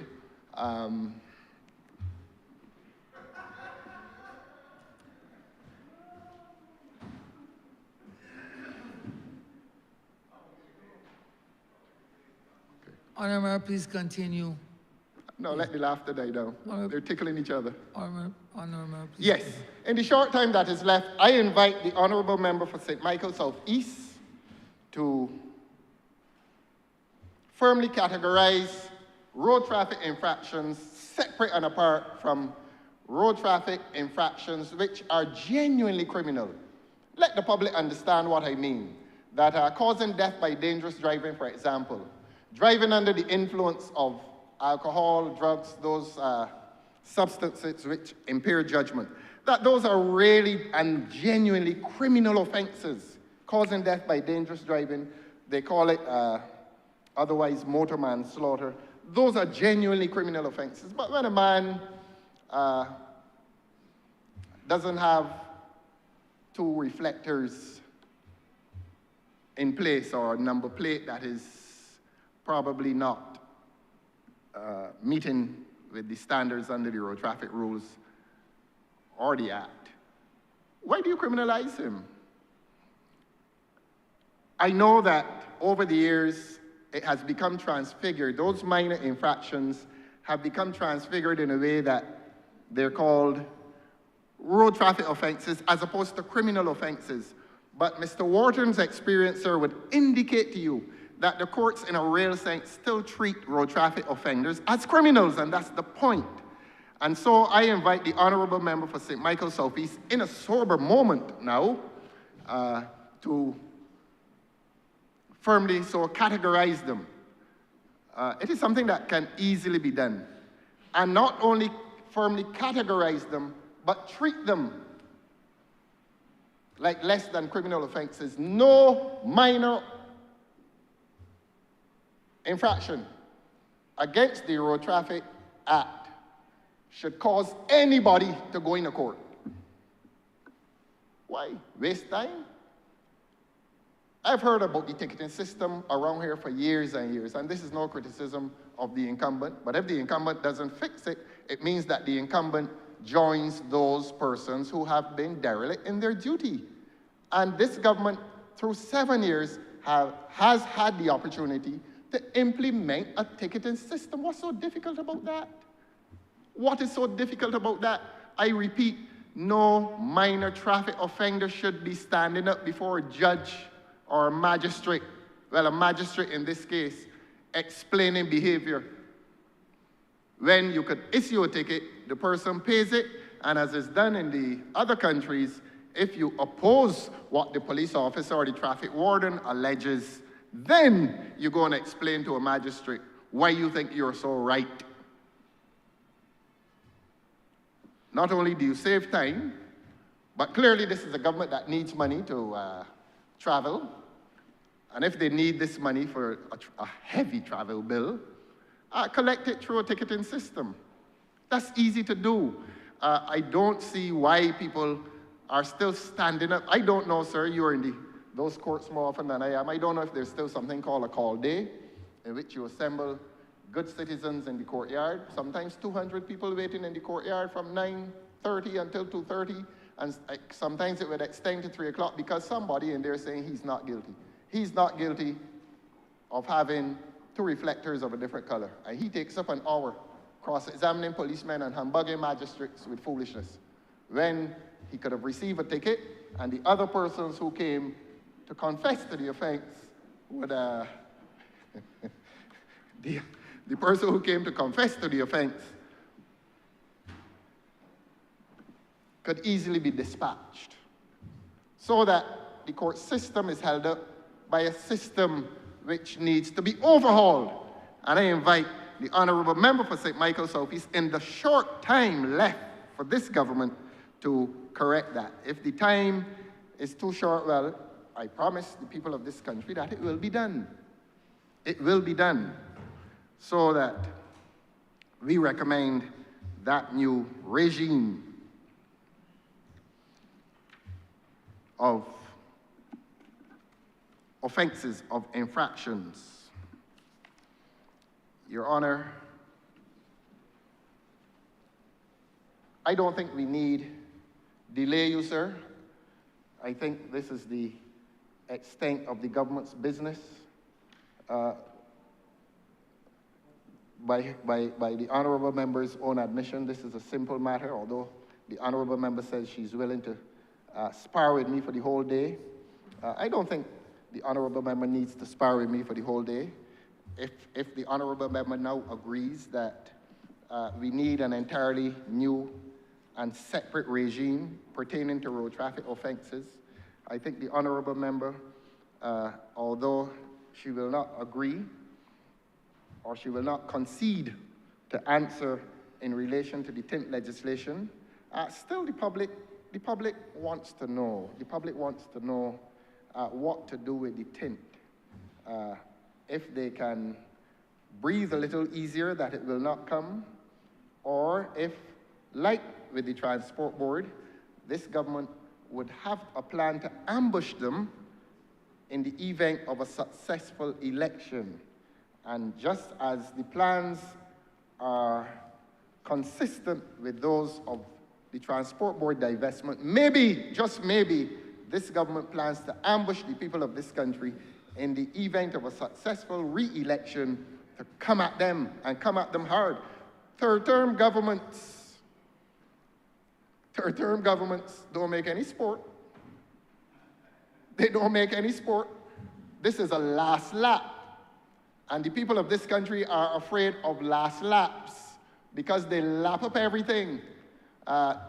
Anywhere that there's justice, they turn it into injustice. Anywhere that, well, I won't say that. I won't say that today, but a third term is a last lap. Honourable, speak the legislation, please. Yes, yes. And the legislation, sir, we would ask the government not to delay until after an election, whether they're elected or not. Nobody knows. To be frank, nobody knows. Based on performance, obviously one thinks that they would have a very hard time. Honourable member, please speak to the legislation, Yes. please. So we are coming to tint.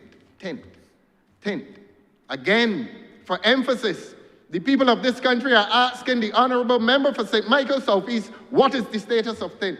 Is it intended to do it now? Is it intended to do it soon? Or is it intended to ambush the people of Barbados in the unlikely event that this government gets a last lap? And by the last lap, I mean a chance to mop up and permanently injure this country with maladministration. So, what has happened to the tint legislation? I think I have said more than I really ought to have done in relation to what is not anything road-shattering, pun intended, by the honourable member's own admission. What she has done here today is to merely tinker. A responsible government, though, does not tinker with legislation. You make serious and substantial amendment. But I am borrowing the honourable member's language, and on the next occasion that the Road Traffic Act is adjusted, it will be adjusted by way of serious amendment. And there shall be no tinkering with the legislation. The other aspect of the legislation, in closing, with which the public will be interested, is that this tinkering exercise here today, although it is tinkering by their admission, it may not be as innocent as is presented. Let the public understand that this legislation today concerns itself with penalties. Again, you are penalizing the public, and you're asking the public to pay fines. You see, every time this government comes to the public with what they claim is tinkering, they are really punishing the public. This is about establishing a regime of fixed fines. And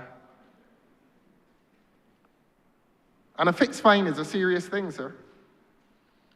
And you, as a lawyer of some distinction, and you will permit me to say of much distinction, will want to say to the honourable member for St. Michael South East that the courts may well have spoken as to the constitutionality of fixed fines.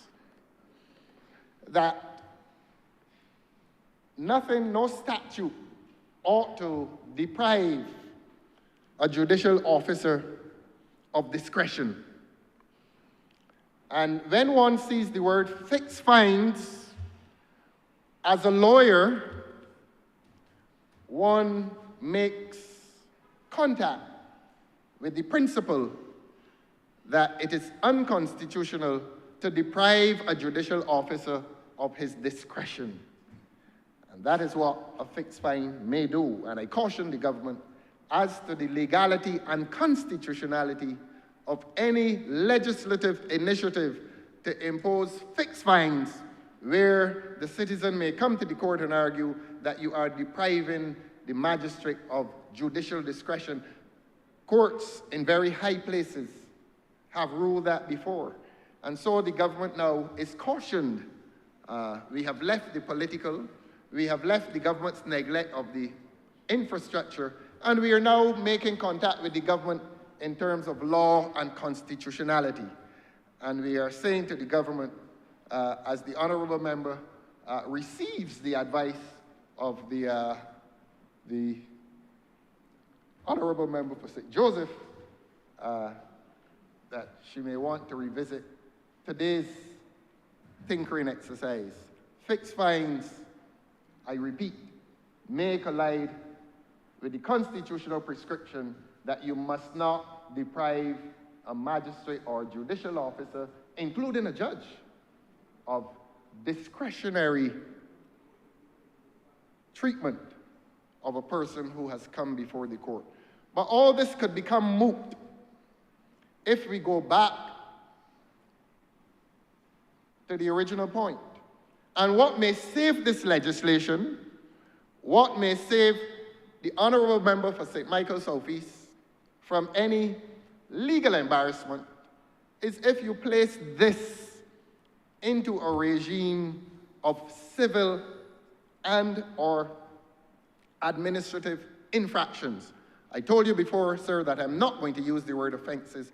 All this can be placed within a regime of civil and or administrative infractions so that you can have fixed penalties. It is not a court. You go into the BRA or you go into the licensing authority that has become a disaster zone under, I think they have 3 ministers up there, or is it 2? 2? Yeah, I think I saw the honourable member for St. Michael Southeast giving a press briefing last week. I can't remember if there were 2 ministers, but anyhow, it doesn't matter. 2 or 3 ministers have really ruined the licensing authority, all kinds of things that happen out there. And this is not to reflect on the staff, because even the staff is complaining about the poor ministerial supervision and poor ministerial administration. And I know the government is very sensitive to criticism. I know the government wants the people of Barbados to feel that this is a perfect government. No country has ever had perfect government, and I know that is the reason for much of the abuse that is thrown this way in response to my criticism of the government. But I beg the government today to please accept the criticism and to please try to fix a governmental problem at the licensing authority. One goes to renew one's driver's license, for example, and at Whole Town, and this is a fact. I know the honourable member for St. Michael Southeast has not gone to Whole Town in many years, but on her next visit there, a morning at 7 o'clock, there are long lines around the licensing authority building waiting for the simple act of having a driver's license updated to say 2027 or 2028. That is happening under a ministry with 3 ministers. A ministry with 3 ministers, sir, cannot fix a local problem as simple as that. Why? And as I said, Your Honor, I am not blaming the people who work there, because even the people who work there and elsewhere under this ministry of 3 ministers, they are complaining about maladministration and possible incompetence in relation to the management of those ministries. It is not satisfactory to have 3 ministers preside over this maladministration. And again, sir, again, I beg the government, please accept the criticism. The public is complaining. It is a highly visible problem. Please emerge from that cocoon of complacency and self-righteousness and come out and face the public. The public wants the problem fixed. There are men taking their vehicles, and this is by way of information to the honourable member for St. Michael Southeast. Again, it is in the middle of her constituency, or at the edge. The headquarters of MTW are there in full sight of the honourable member for St. Michael Southeast, and there are long lines of cars and trucks in that ministry over the last few years. This is not perfect government.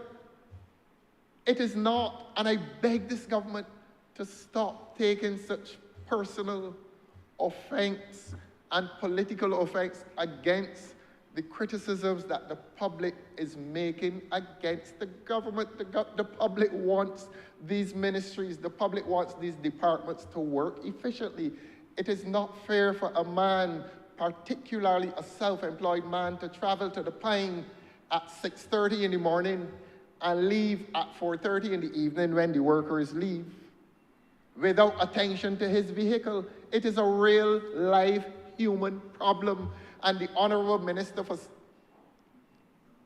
Transport and Works must be made aware of these problems. I suspect the Honourable Member knows, and it is quite possible that the other two ministers in there will know, and that all three of them know what is being done to resolve that issue.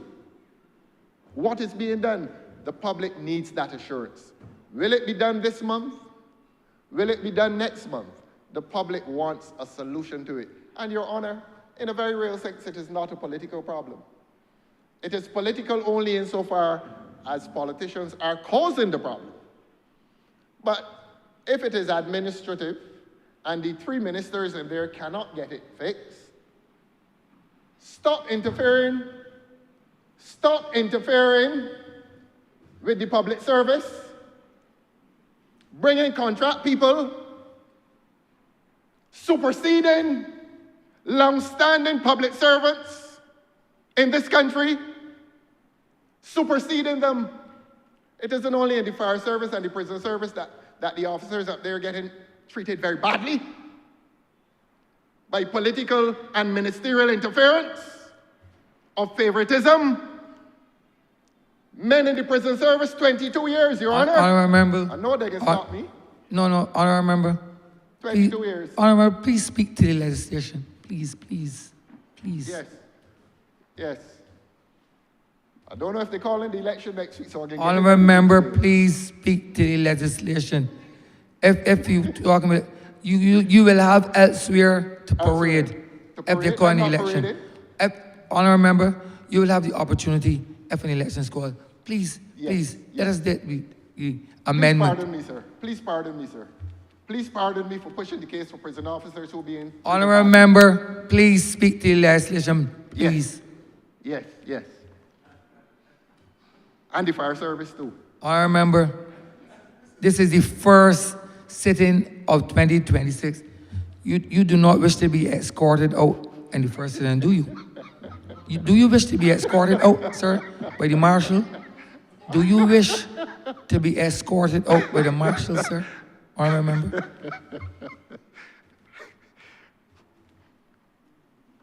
You know, Your Honor, I was not alone in my laughter. Honourable member, please speak to your legislation. Thank you very much, sir. And so we will close by reminding the Honourable Member for St. Michael Southeast that she's presiding over a ministry that is in chaos, a ministry that is suffering administrative collapse. And by the way, fortunately, what saves this ministry of three ministers is that there's no contract head of department. I don't think so. I think that this ministry has in place persons who are permanently appointed under the public service legislation. This is not, the Honourable Member says no, she has contract people up there too. Honourable member, please, there's no interruption, please. No. The public wants the engagement. The public wants to know if they have a contract man up there too, on a 3-year contract. And the Honourable Member said that possibly she has a contract man up there. But it has been a problem created by the government in the public service that there are people who are contracted and are sitting on the heads of people who have rendered distinguished service. I don't think, in spite of the Honourable Member trying to mislead this Honourable Chamber, I don't think one of those contract people are at that Ministry of Transport and Works where they have 3 ministers.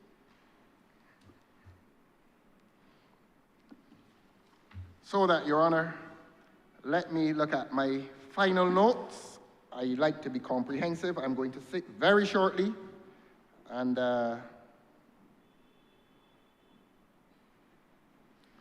yes, the last thing the Honourable Members said that I recorded was that roadworks are ongoing. And look, you told me not to address the Honourable Member for St. Joseph by a certain epithet.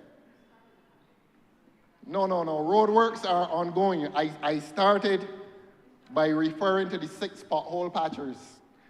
You don't wish me to talk, and I can talk. Well, let me talk. This minister got up here today and told the people of Barbados that roadworks are ongoing. I don't know where the honourable member for St. Thomas is today. Maybe she is shedding tears on Bridgefield. Shedding tears on Bridgefield. Bridgefield is now the worst road in Barbados. Perhaps not quite as bad as one in Bank Hall, where you represent. But if you plead the case for the worst road in Barbados being in Bank Hall, in one of the side streets, that's how they treat the people in side streets. I am saying to this minister, through you, sir, that Bridgefield Road is the worst road in Barbados. And it is worse than Ford's Road. I think those possibly, and there's a road, you see, I don't want to say this now because as he did in the 22 election, they fixed the road from Pilgrim Road right down to Gibbons on the day before the election. On the day before the election now, I am not pleading a case of self-interest, but based on what the honourable member for St. Michael's Southeast has said, and I know that there's a very special relationship between Southeast and East Christchurch. And the third worst road in Barbados, no, I'm going to elevate that to second. The road that leads from Pilgrim Road around to the police training center. I think that is number 2. Yes, the worst roads in Barbados.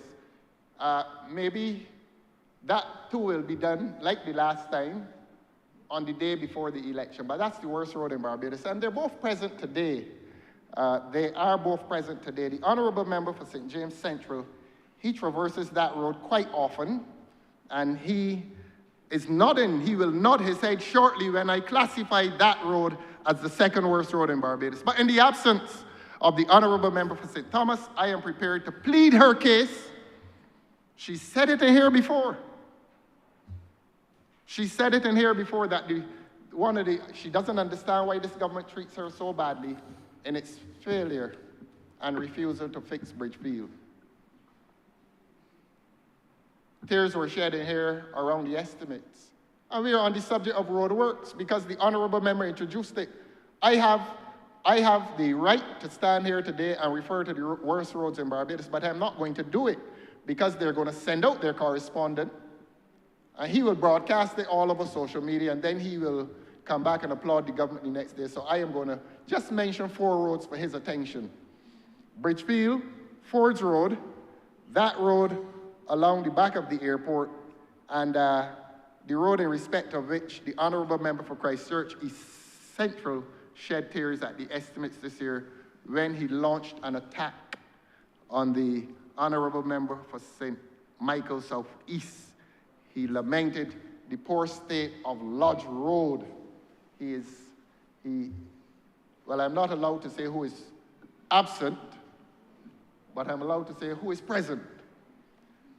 And in this presence,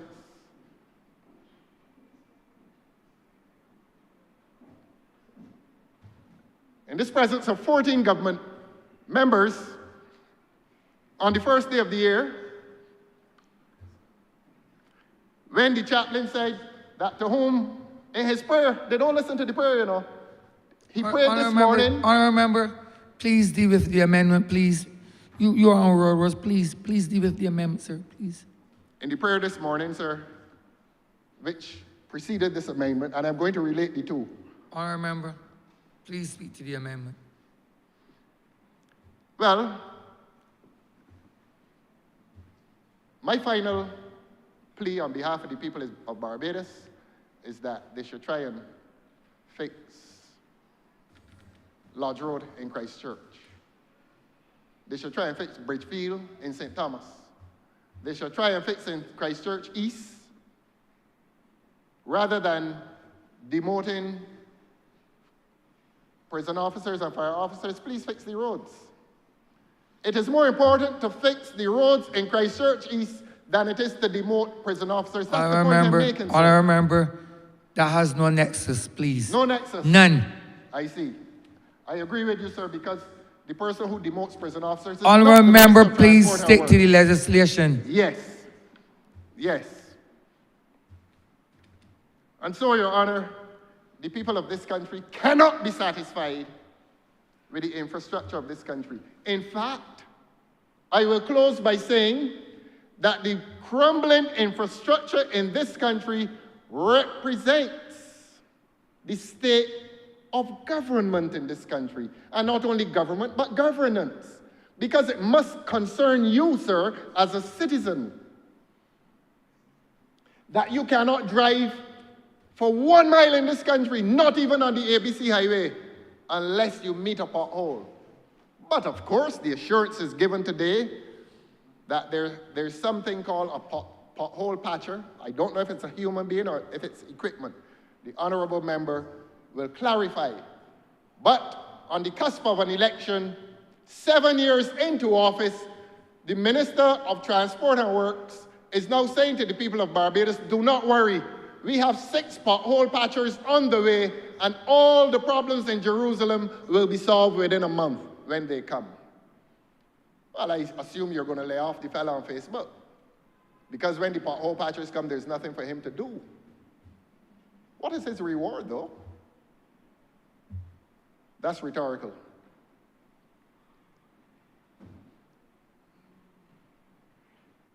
I'm obliged to you, sir. Honourable Member for St. Joseph. I have no interest. I have no interest in cursing anybody. I am just happy that he's finished. It really has been torture to listen to the honourable member for the last few hours. The member for St. Honourable, your mic is on? Central. Your mic is on? My mic is on, sir. I know he would like to mute it, but he can't. The honourable member for St. James Central reminded me of his days in the country watching cane fires, and it would die down. It would die down, reminiscent of the honourable member saying, in closing, and then a little wisp of wind would pick it back up, and he would be gone again.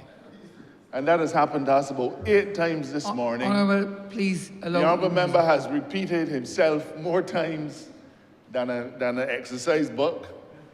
But... Honourable is point of order. Honourable is a point of order. He's misleading. Honourable was a point of order. He is misleading. He is misleading you, sir. Honourable, there's no point of order, please. Am I allowed to explain? Honourable, there's no point of order. There's none.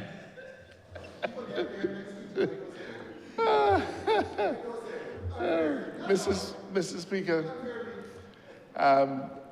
this debate has seen us being visited with some interesting perspectives from the Leader of the Opposition. They tell me, though, that he doesn't only not know his history, he doesn't know his political history, he doesn't know his legislative history, and he really doesn't understand the context of what is happening and what brings us here. But instead, he finds it convenient to palaver about roads and tint and a host of other things, some ills, some ill-advised, but nothing really that deals with what is before the chamber. Mr. Speaker, in 1992, this country was governed by the party that he now leads. In 1992, his party came to Parliament and amended the Road Traffic Act so as to provide for the very thing that he now says is unconstitutional. His party passed the amendment to the Road Traffic Act to provide for fixed penalties. They left government in '94, came back in 2008, didn't touch it, and left again in 2018. But the honourable member says, this is so simple. This is so simple. They enacted it. completed a term without bringing it into place, occupied the halls of government of this country for a decade, did nothing with it, but now the honourable member wants to chastise this administration when we are finally bringing into fruition something that his administration did. You should be thanking us, sir. You should be thanking us. But with all the simplicity that it contains, it tells me that he has not even troubled to look at where the amendments are coming. You see, he hasn't even touched the bill. He used the word road traffic on many occasions, but on no occasion did in any of the paragraphs, long, rambling, and winding, that he treated us to, did he condescend in any way on the legislative provisions that we have brought to Parliament. But in another place, sir, they will call that co-swiping. And it is the season for you to remember to co-swipe, just like he did yesterday in his press conference. Mr. Speaker, what do we have here and why are we here? Section 121.10 of the bill, of the Act, let me talk about the Act, of the Act, provides for the maximum, provides the regime for the penalties. It tells you, and I'll read it for the chamber.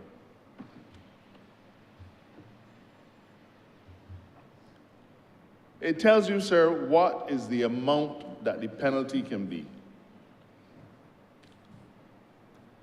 It says, sir, the fixed penalty referred to in this section is one of the following: $50, half of the maximum fine to which a person not previously convicted is liable on summary conviction of that offense, whichever is the less, or such fine as the minister prescribes, not exceeding one-half the maximum amount of the fine to which a person previously convicted is liable on summary conviction. So you have, say, the $50, half of the fine if you've never been convicted, and half of the fine if you had been convicted. Now, Mr. Speaker, when we began to work on the fixed penalty regime, we immediately recognized that a regime of fines established in 1992, in many cases as far back as 1984, when the bill was first passed, sir. And you know, 84, that's how long ago? 39 years now? Almost 40 years. The level of the fine set in law at that time would hardly make sense in today's environment, sir. That is why you're dealing with $50. The extent of a $50 penalty in 1984, or put another way, perhaps in economic terms, what you could buy with $50 in 1984 is very, very, very different to what you could buy with $50 today. And that is why across the criminal regime, whenever we have come to Parliament to make amendments to legislation, we have looked at what fine existed and what would be a comparable fine in today's age. No one would argue, sir, that a fine set out in law in 1984 could be reasonable today. In 1984, you could probably have bought a snow cone for 20 cents in the bus stand. 20 cents. In 1984, bus fare was probably 25 cents a ride. In law, sir, we talk, and in economics, I believe we talk about the present day value of money. So that as we look at compensation matters, we look at what it is that the court would have awarded 30 or 40 years ago, and what would be an equivalent amount today. $50 40 years ago has to be increased so as to be commensurate with today's values. And therefore, recognizing that with a fixed penalty regime, a person is going to be invited to just pay the penalty and move along without going to court. We had to make sure, sir, of several things. One, that the amount of the penalty would have to be such that it would be an incentive for the person not to go through a court process, but it still had to bear in mind the realities of the current value of money.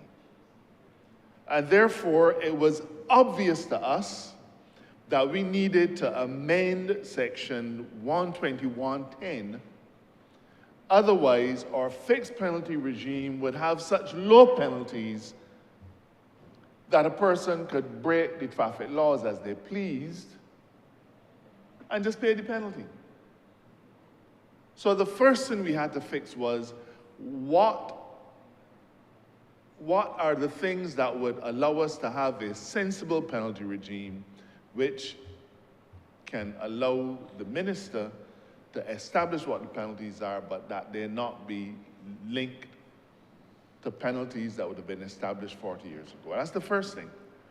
And for that reason, we therefore had to bring this amendment so as to allow the minister to impose sensible penalties. The second thing that we had to do was to allow the minister to be able to determine what are the offenses that the regime would relate to. We had a whole set of offenses, we have it in the existing legislation, but the truth is offenses have fallen off the books or will fall off the books. Other offenses will come in as time goes by, and therefore it was important, rather than listing offenses, to be able to give the minister the power to say, well, these are the offenses that we'll be applying fixed penalty regimes to. Now, throughout it, Mr. Speaker, I really don't get the sense that the Honourable Member, the Leader of the Opposition, had any burning animus against the fixed penalty regime. He could not, because as I pointed out to the Chamber, it was his party that brought it into place. But, well, I thought I was going to begin my speech by saying, I want to begin where the Honourable Member left off, but he was leaving off on so many occasions that he left off about 4 or 5 points ago, the matter of the constitutionality. Now, I don't want to be disrespectful. It isn't in my nature. I wasn't brought up that way. From the time the Honourable Member took that seat there, he has found every occasion in the book, every reason in the book, to pontificate about constitutionality of this and the constitutionality of that, and everything this government is doing is unconstitutional, and we are breaking the Constitution. You know, Mr. Speaker, it would behoove an eminent counsel, if he was so convinced of the unconstitutionality of the various laws that we pass and the steps that we take, to put his money where his mouth is. Point of order, sir. Point of order, sir. Point of order, sir. The Honourable Member is misleading the House. I was listening and trying to count the number of occasions on which I have challenged any legislation on the basis of its constitutionality. And if I start counting, it would not be more than 4 pieces of legislation, so that the public would not, and you, sir, would not want the Honourable Member to mislead you in saying that I have challenged every piece of legislation as to its constitutionality. That is simply not true. He is deliberately misleading you, sir. Thank you, sir. Continue, Honourable. The Honourable Member loves to count. He's been counting in here all morning. Happily, when it comes to the opposition, there's only one number that matters. 0. That of no value. If the Honourable Member says it is 4 occasions that he has challenged the constitutionality in this chamber, I want to ask him, and how many times have you challenged it in the court? You see, that's the point, you know, Mr. Speaker. There are some of us in here who have practiced law, our only profession is law. The Honourable Member lives in the court. And if he's so convinced that the bills that we have passed are unconstitutional, Why has he not used the skills that he has? Point of order, sir. The honourable member knows that you challenge the legislation only when, oh, he has one too. No, no, sorry. Honourable, I want to hear the point of order. I want to hear it. No, Honourable, you speaking to the chamber you. here. I want to hear the point of order. No, I was wondering if he You're not I was referring wondering if to... he's going to apologize Honourable for members, demoting prison officers and fire officers. But Honourable- let me speak, sir. Honourable, please speak to order. I will ask you to say it. If you repeat that, I will ask you to say it. Yeah, you can make no reference to any point of order and anything to do with prison officers. I will not allow it in And this fire chamber. officers, sir. But I'm fire officers. Yeah, let's not deal with Speak those or I today. will ask you to sit down. Yes.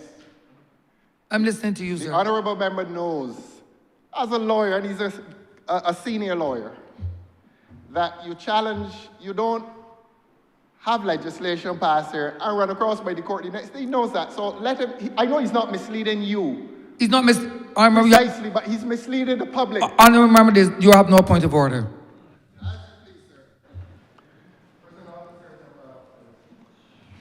Well, the honourable member wants to contend that he's able to say in here that the laws we pass are unconstitutional, but that it suits him not to challenge it. That is his business, sir. We are satisfied with the constitutionality of the laws we pass, and in this instance, it is a red herring. And he ought to be ashamed, because if it is unconstitutional, no, it was unconstitutional when his government passed it. And the fact is, Mr. Speaker, that we have now, I don't like schooling him because I feel he hit a little hard. You see, Mr. Speaker, he is misunderstanding the unconstitutionality of a mandatory minimum penalty, which you know quite well. The courts have long determined that a mandatory minimum penalty is a penalty that removes the discretion of a judge, and therefore, for that reason, it is unconstitutional. But that is to be completely distinguished from an administrative monetary penalty, which is what we deal with here, which is what his administration passed into the law back in 1992, which is what the traffic wardens have been doing every day up and down Bridgetown when people park in the wrong place. The traffic warden serve you with a penalty. They give you a notice, a mandatory penalty. So we have been using mandatory penalties now for a long time. Moreover, sir, we have put mandatory penalties in place in relation to possession of cannabis. We put mandatory penalties in place Honourable, start interrupting, please. in relation to the market. We have said from the time we came to government in 2018 that we considered one of our missions to be to prevent the unnecessary criminalization of Barbadians. People commit traffic offenses every day, but they don't do it because they're villains. An individual hurrying to get to some place, speeding. An individual whose brake lights might not be working. Mr. Speaker, I don't know if my brake lights are working or not. Do you know when yours are working, sir? You don't know. I don't believe the honourable member. I hardly think that the honourable member, leader of the opposition, gets in his car and tells somebody, go and stand behind my car while I press the brake. I don't think he does that, because he would accidentally run them over. He wouldn't do something like that. So the point is that traffic offenses are of a kind that do not generally carry the animus, the mens rea of a person intending to commit an offense. Sometimes they do, but for the most part, they don't. And we have always felt that we should not criminalize Barbadians, give them a criminal record, have them to go into court and be found to be guilty of committing one offense or another in circumstances where administrative penalties could fit the bill. And what is that bill, sir? You don't get a criminal record against you. You don't have to take your time and hire a lawyer to go to court. Now, very often, sir, and I know that, eminent councillor, you don't do traffic matters. But sometimes, you know, sir, in our younger days, when we used to do them, you might charge a man $500 and you go court and the magistrate put a $300 fine on him. And the truth is, he would have probably gave $300 fine if he'd gone and plead guilty just himself. Okay? So you don't now incur the cost of paying a lawyer to go and defend the matter. When a policeman charges you with a criminal offense, let's work through it. He has to prepare the statements. A summons has to be prepared. The summons then has to be served on the defendant, who now comes to court. And who, if he pleads guilty, if he pleads not guilty, will have to come to court repeatedly, sometimes for years. Now, a citizen X, when faced with the choice of being told, listen, we consider you have breached the law. Your brake light is broken. It isn't working. You're driving without insurance. There are any number of things that are objectively proven, but that people go to court and plead not guilty simply because they're hoping for the best. It is a far better arrangement just to say, this is the penalty, go and pay it, and move along. Most people, I think most rational people, would adopt that approach. They know, mea culpa, I'm guilty, mea culpa. They'll go, pay the fine, and move along, without using up the police officer's time, without using up the court system's time. Those are the reasons why all across the world, administrative monetary penalties are imposed on individuals. The honourable member wants to drag a red herring across this proverbial trail by saying that the government wants to punish people. Penalty. They're imposing a penalty because they want to punish people. Mr. Speaker, that is so empty and absurd. You know, I've said I want to be respectful. In law, in the Road Traffic Act, an offense is created. It is called an offense, whatever it is. And the law says that if found guilty, you shall be liable to a particular fine. And the magistrate, as you well know, sir, can impose from a low fine to a high fine. In some instances, you may even find yourself subject to imprisonment. Now, we are saying, let us move all of that one side and have a simple system of administrative penalties to replace a penalty imposed by a magistrate that you might catch in a bad mood a particular morning. Because when he was driving up to Horse Hill Court, some vagabond driving a red Toyota passed you out in Blackman's Corner and almost rate you off. And by the time he get court, he vexed with everybody in the world. And anybody at all that got a traffic matter. And I just said, district head, but it could be any court. There's somebody here who will well understand not just the sociology of law, but the sociology of I remember one of my lecturers used to say, you know, if you get a judge in a bad mood, the wife ain't cooking the breakfast for you, the children make you late, the dog dead, whatever. He listened to, remember for St. Michael's South, sorry for Christian South on the radio, a number of things. You do not know how that judge will rule when he gets there. So you're opening up yourself to a $100 fine or a $2,000 fine. Those are the realities. I think they call that the School of American Realism. So all we are saying is, let us put a system in place. You know what it is predictable, there's no emotionalism attached to it, there's no risk of a judge being in a bad mood. You go and you go and pay the fine, and you do it online, and you have paid your debt literally to society.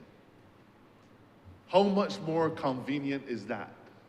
What is the penalty that the honourable member is talking about that suggests that we are being rapacious. No, sir. We are, in fact, removing a lot of the inconvenience, a lot of the hardship from what currently exists.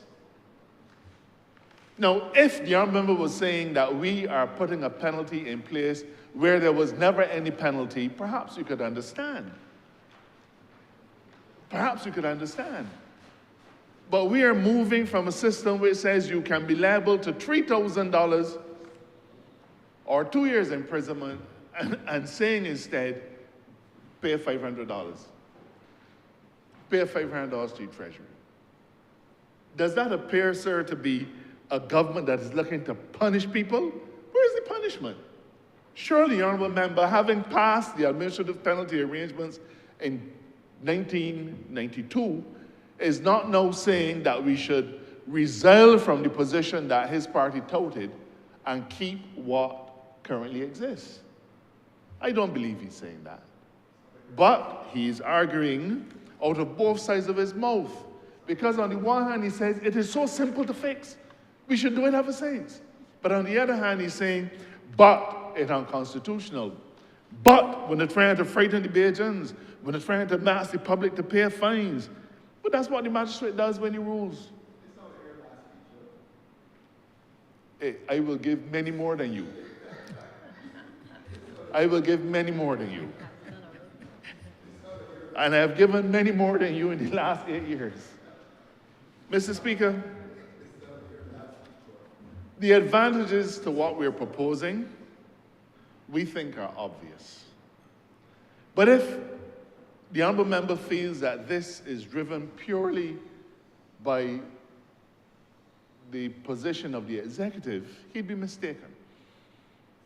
Because the entire judiciary, both High Court and lower court, have been asking us, wherever possible, remove certain offenses from having to go before the judicial system. The Chief Justice has met, we have a committee called the the Criminal Justice Reform Committee. We have a committee chaired by the Chief Justice called the Criminal Justice Reform Committee.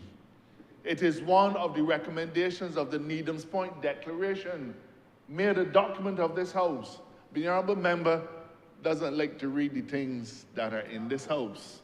If only he would know so much more. And that Criminal Justice Reform Committee, not foolishness, that committee has been working with us to try to get cases out of the judicial system. Out of the judicial system. The leader of the opposition. Honourable, please. The leader of the opposition wants to appear blind to the facts. But if he were truthful with himself, he will know that in our traffic court, and we don't have a traffic court other than in District A, but we say that the traffic court is sitting wherever it is, he would know that there's a tremendous backlog of cases to be done. And every time the police charge, we stop the police from going to traffic events, going to traffic accidents. You know what we're talking about. We've removed from them the burden of going to almost 6,000 fender benders every year so that they can more effectively do policing. Whenever the police go to a fender bender, the first thing they do is warn you, and the Road Traffic Act, you may be prosecuted. That process has gone through the window. We're trying to make the work of police officers more efficient, remove unnecessary things for them. Every single time that a police officer has to show up at District A or District F or he stands for a traffic offense, it means that chances are he's worked the night before and now got to go there to deal with traffic offenses. We're getting those things out of the system.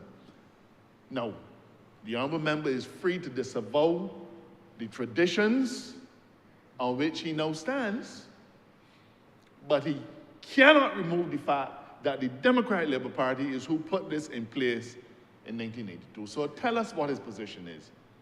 Is he for it or is he against it? Is he for it or is he against it?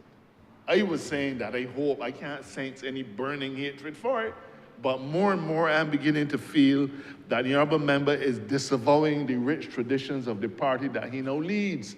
That is why he put people out of George Street. Mr. Speaker, this matter should not attract too much attention in this chamber. It is a small amendment, but a necessary amendment.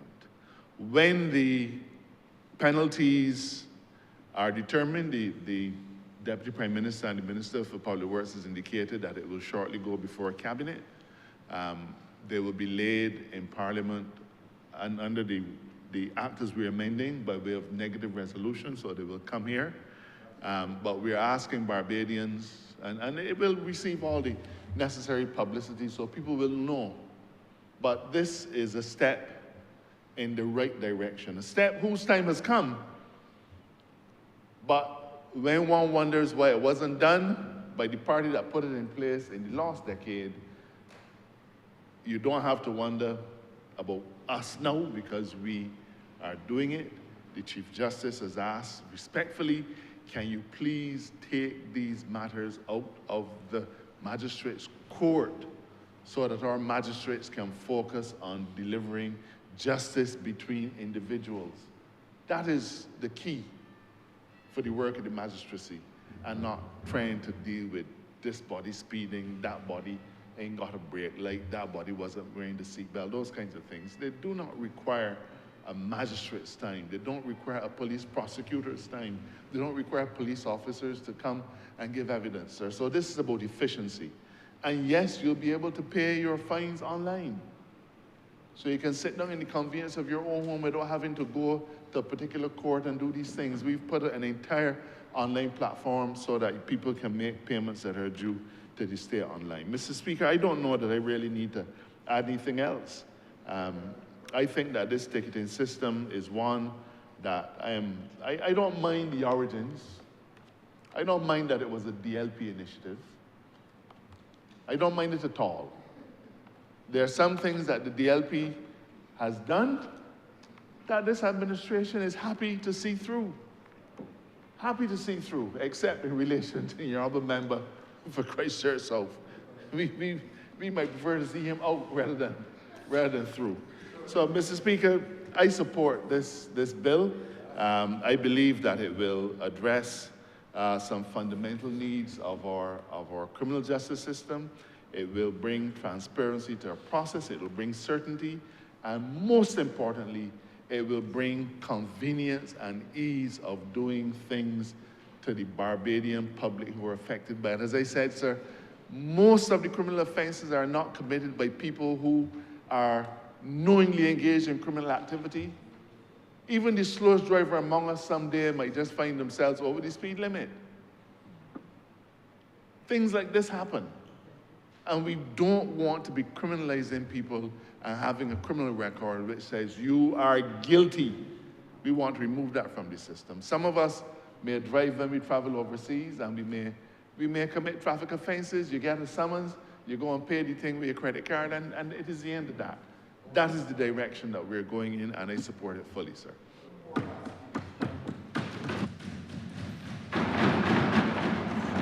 Honourable member for St. Michael's Southeast. Mr. Speaker, I beg to move the suspension of the House until 2:15 p.m., please. The question is that this honourable chamber be suspended until 2:15 p.m. All those honourable members in favour, please say aye. Those against, please say no. We think the ayes have it. This honourable chamber stands suspended until 2:15 p.m.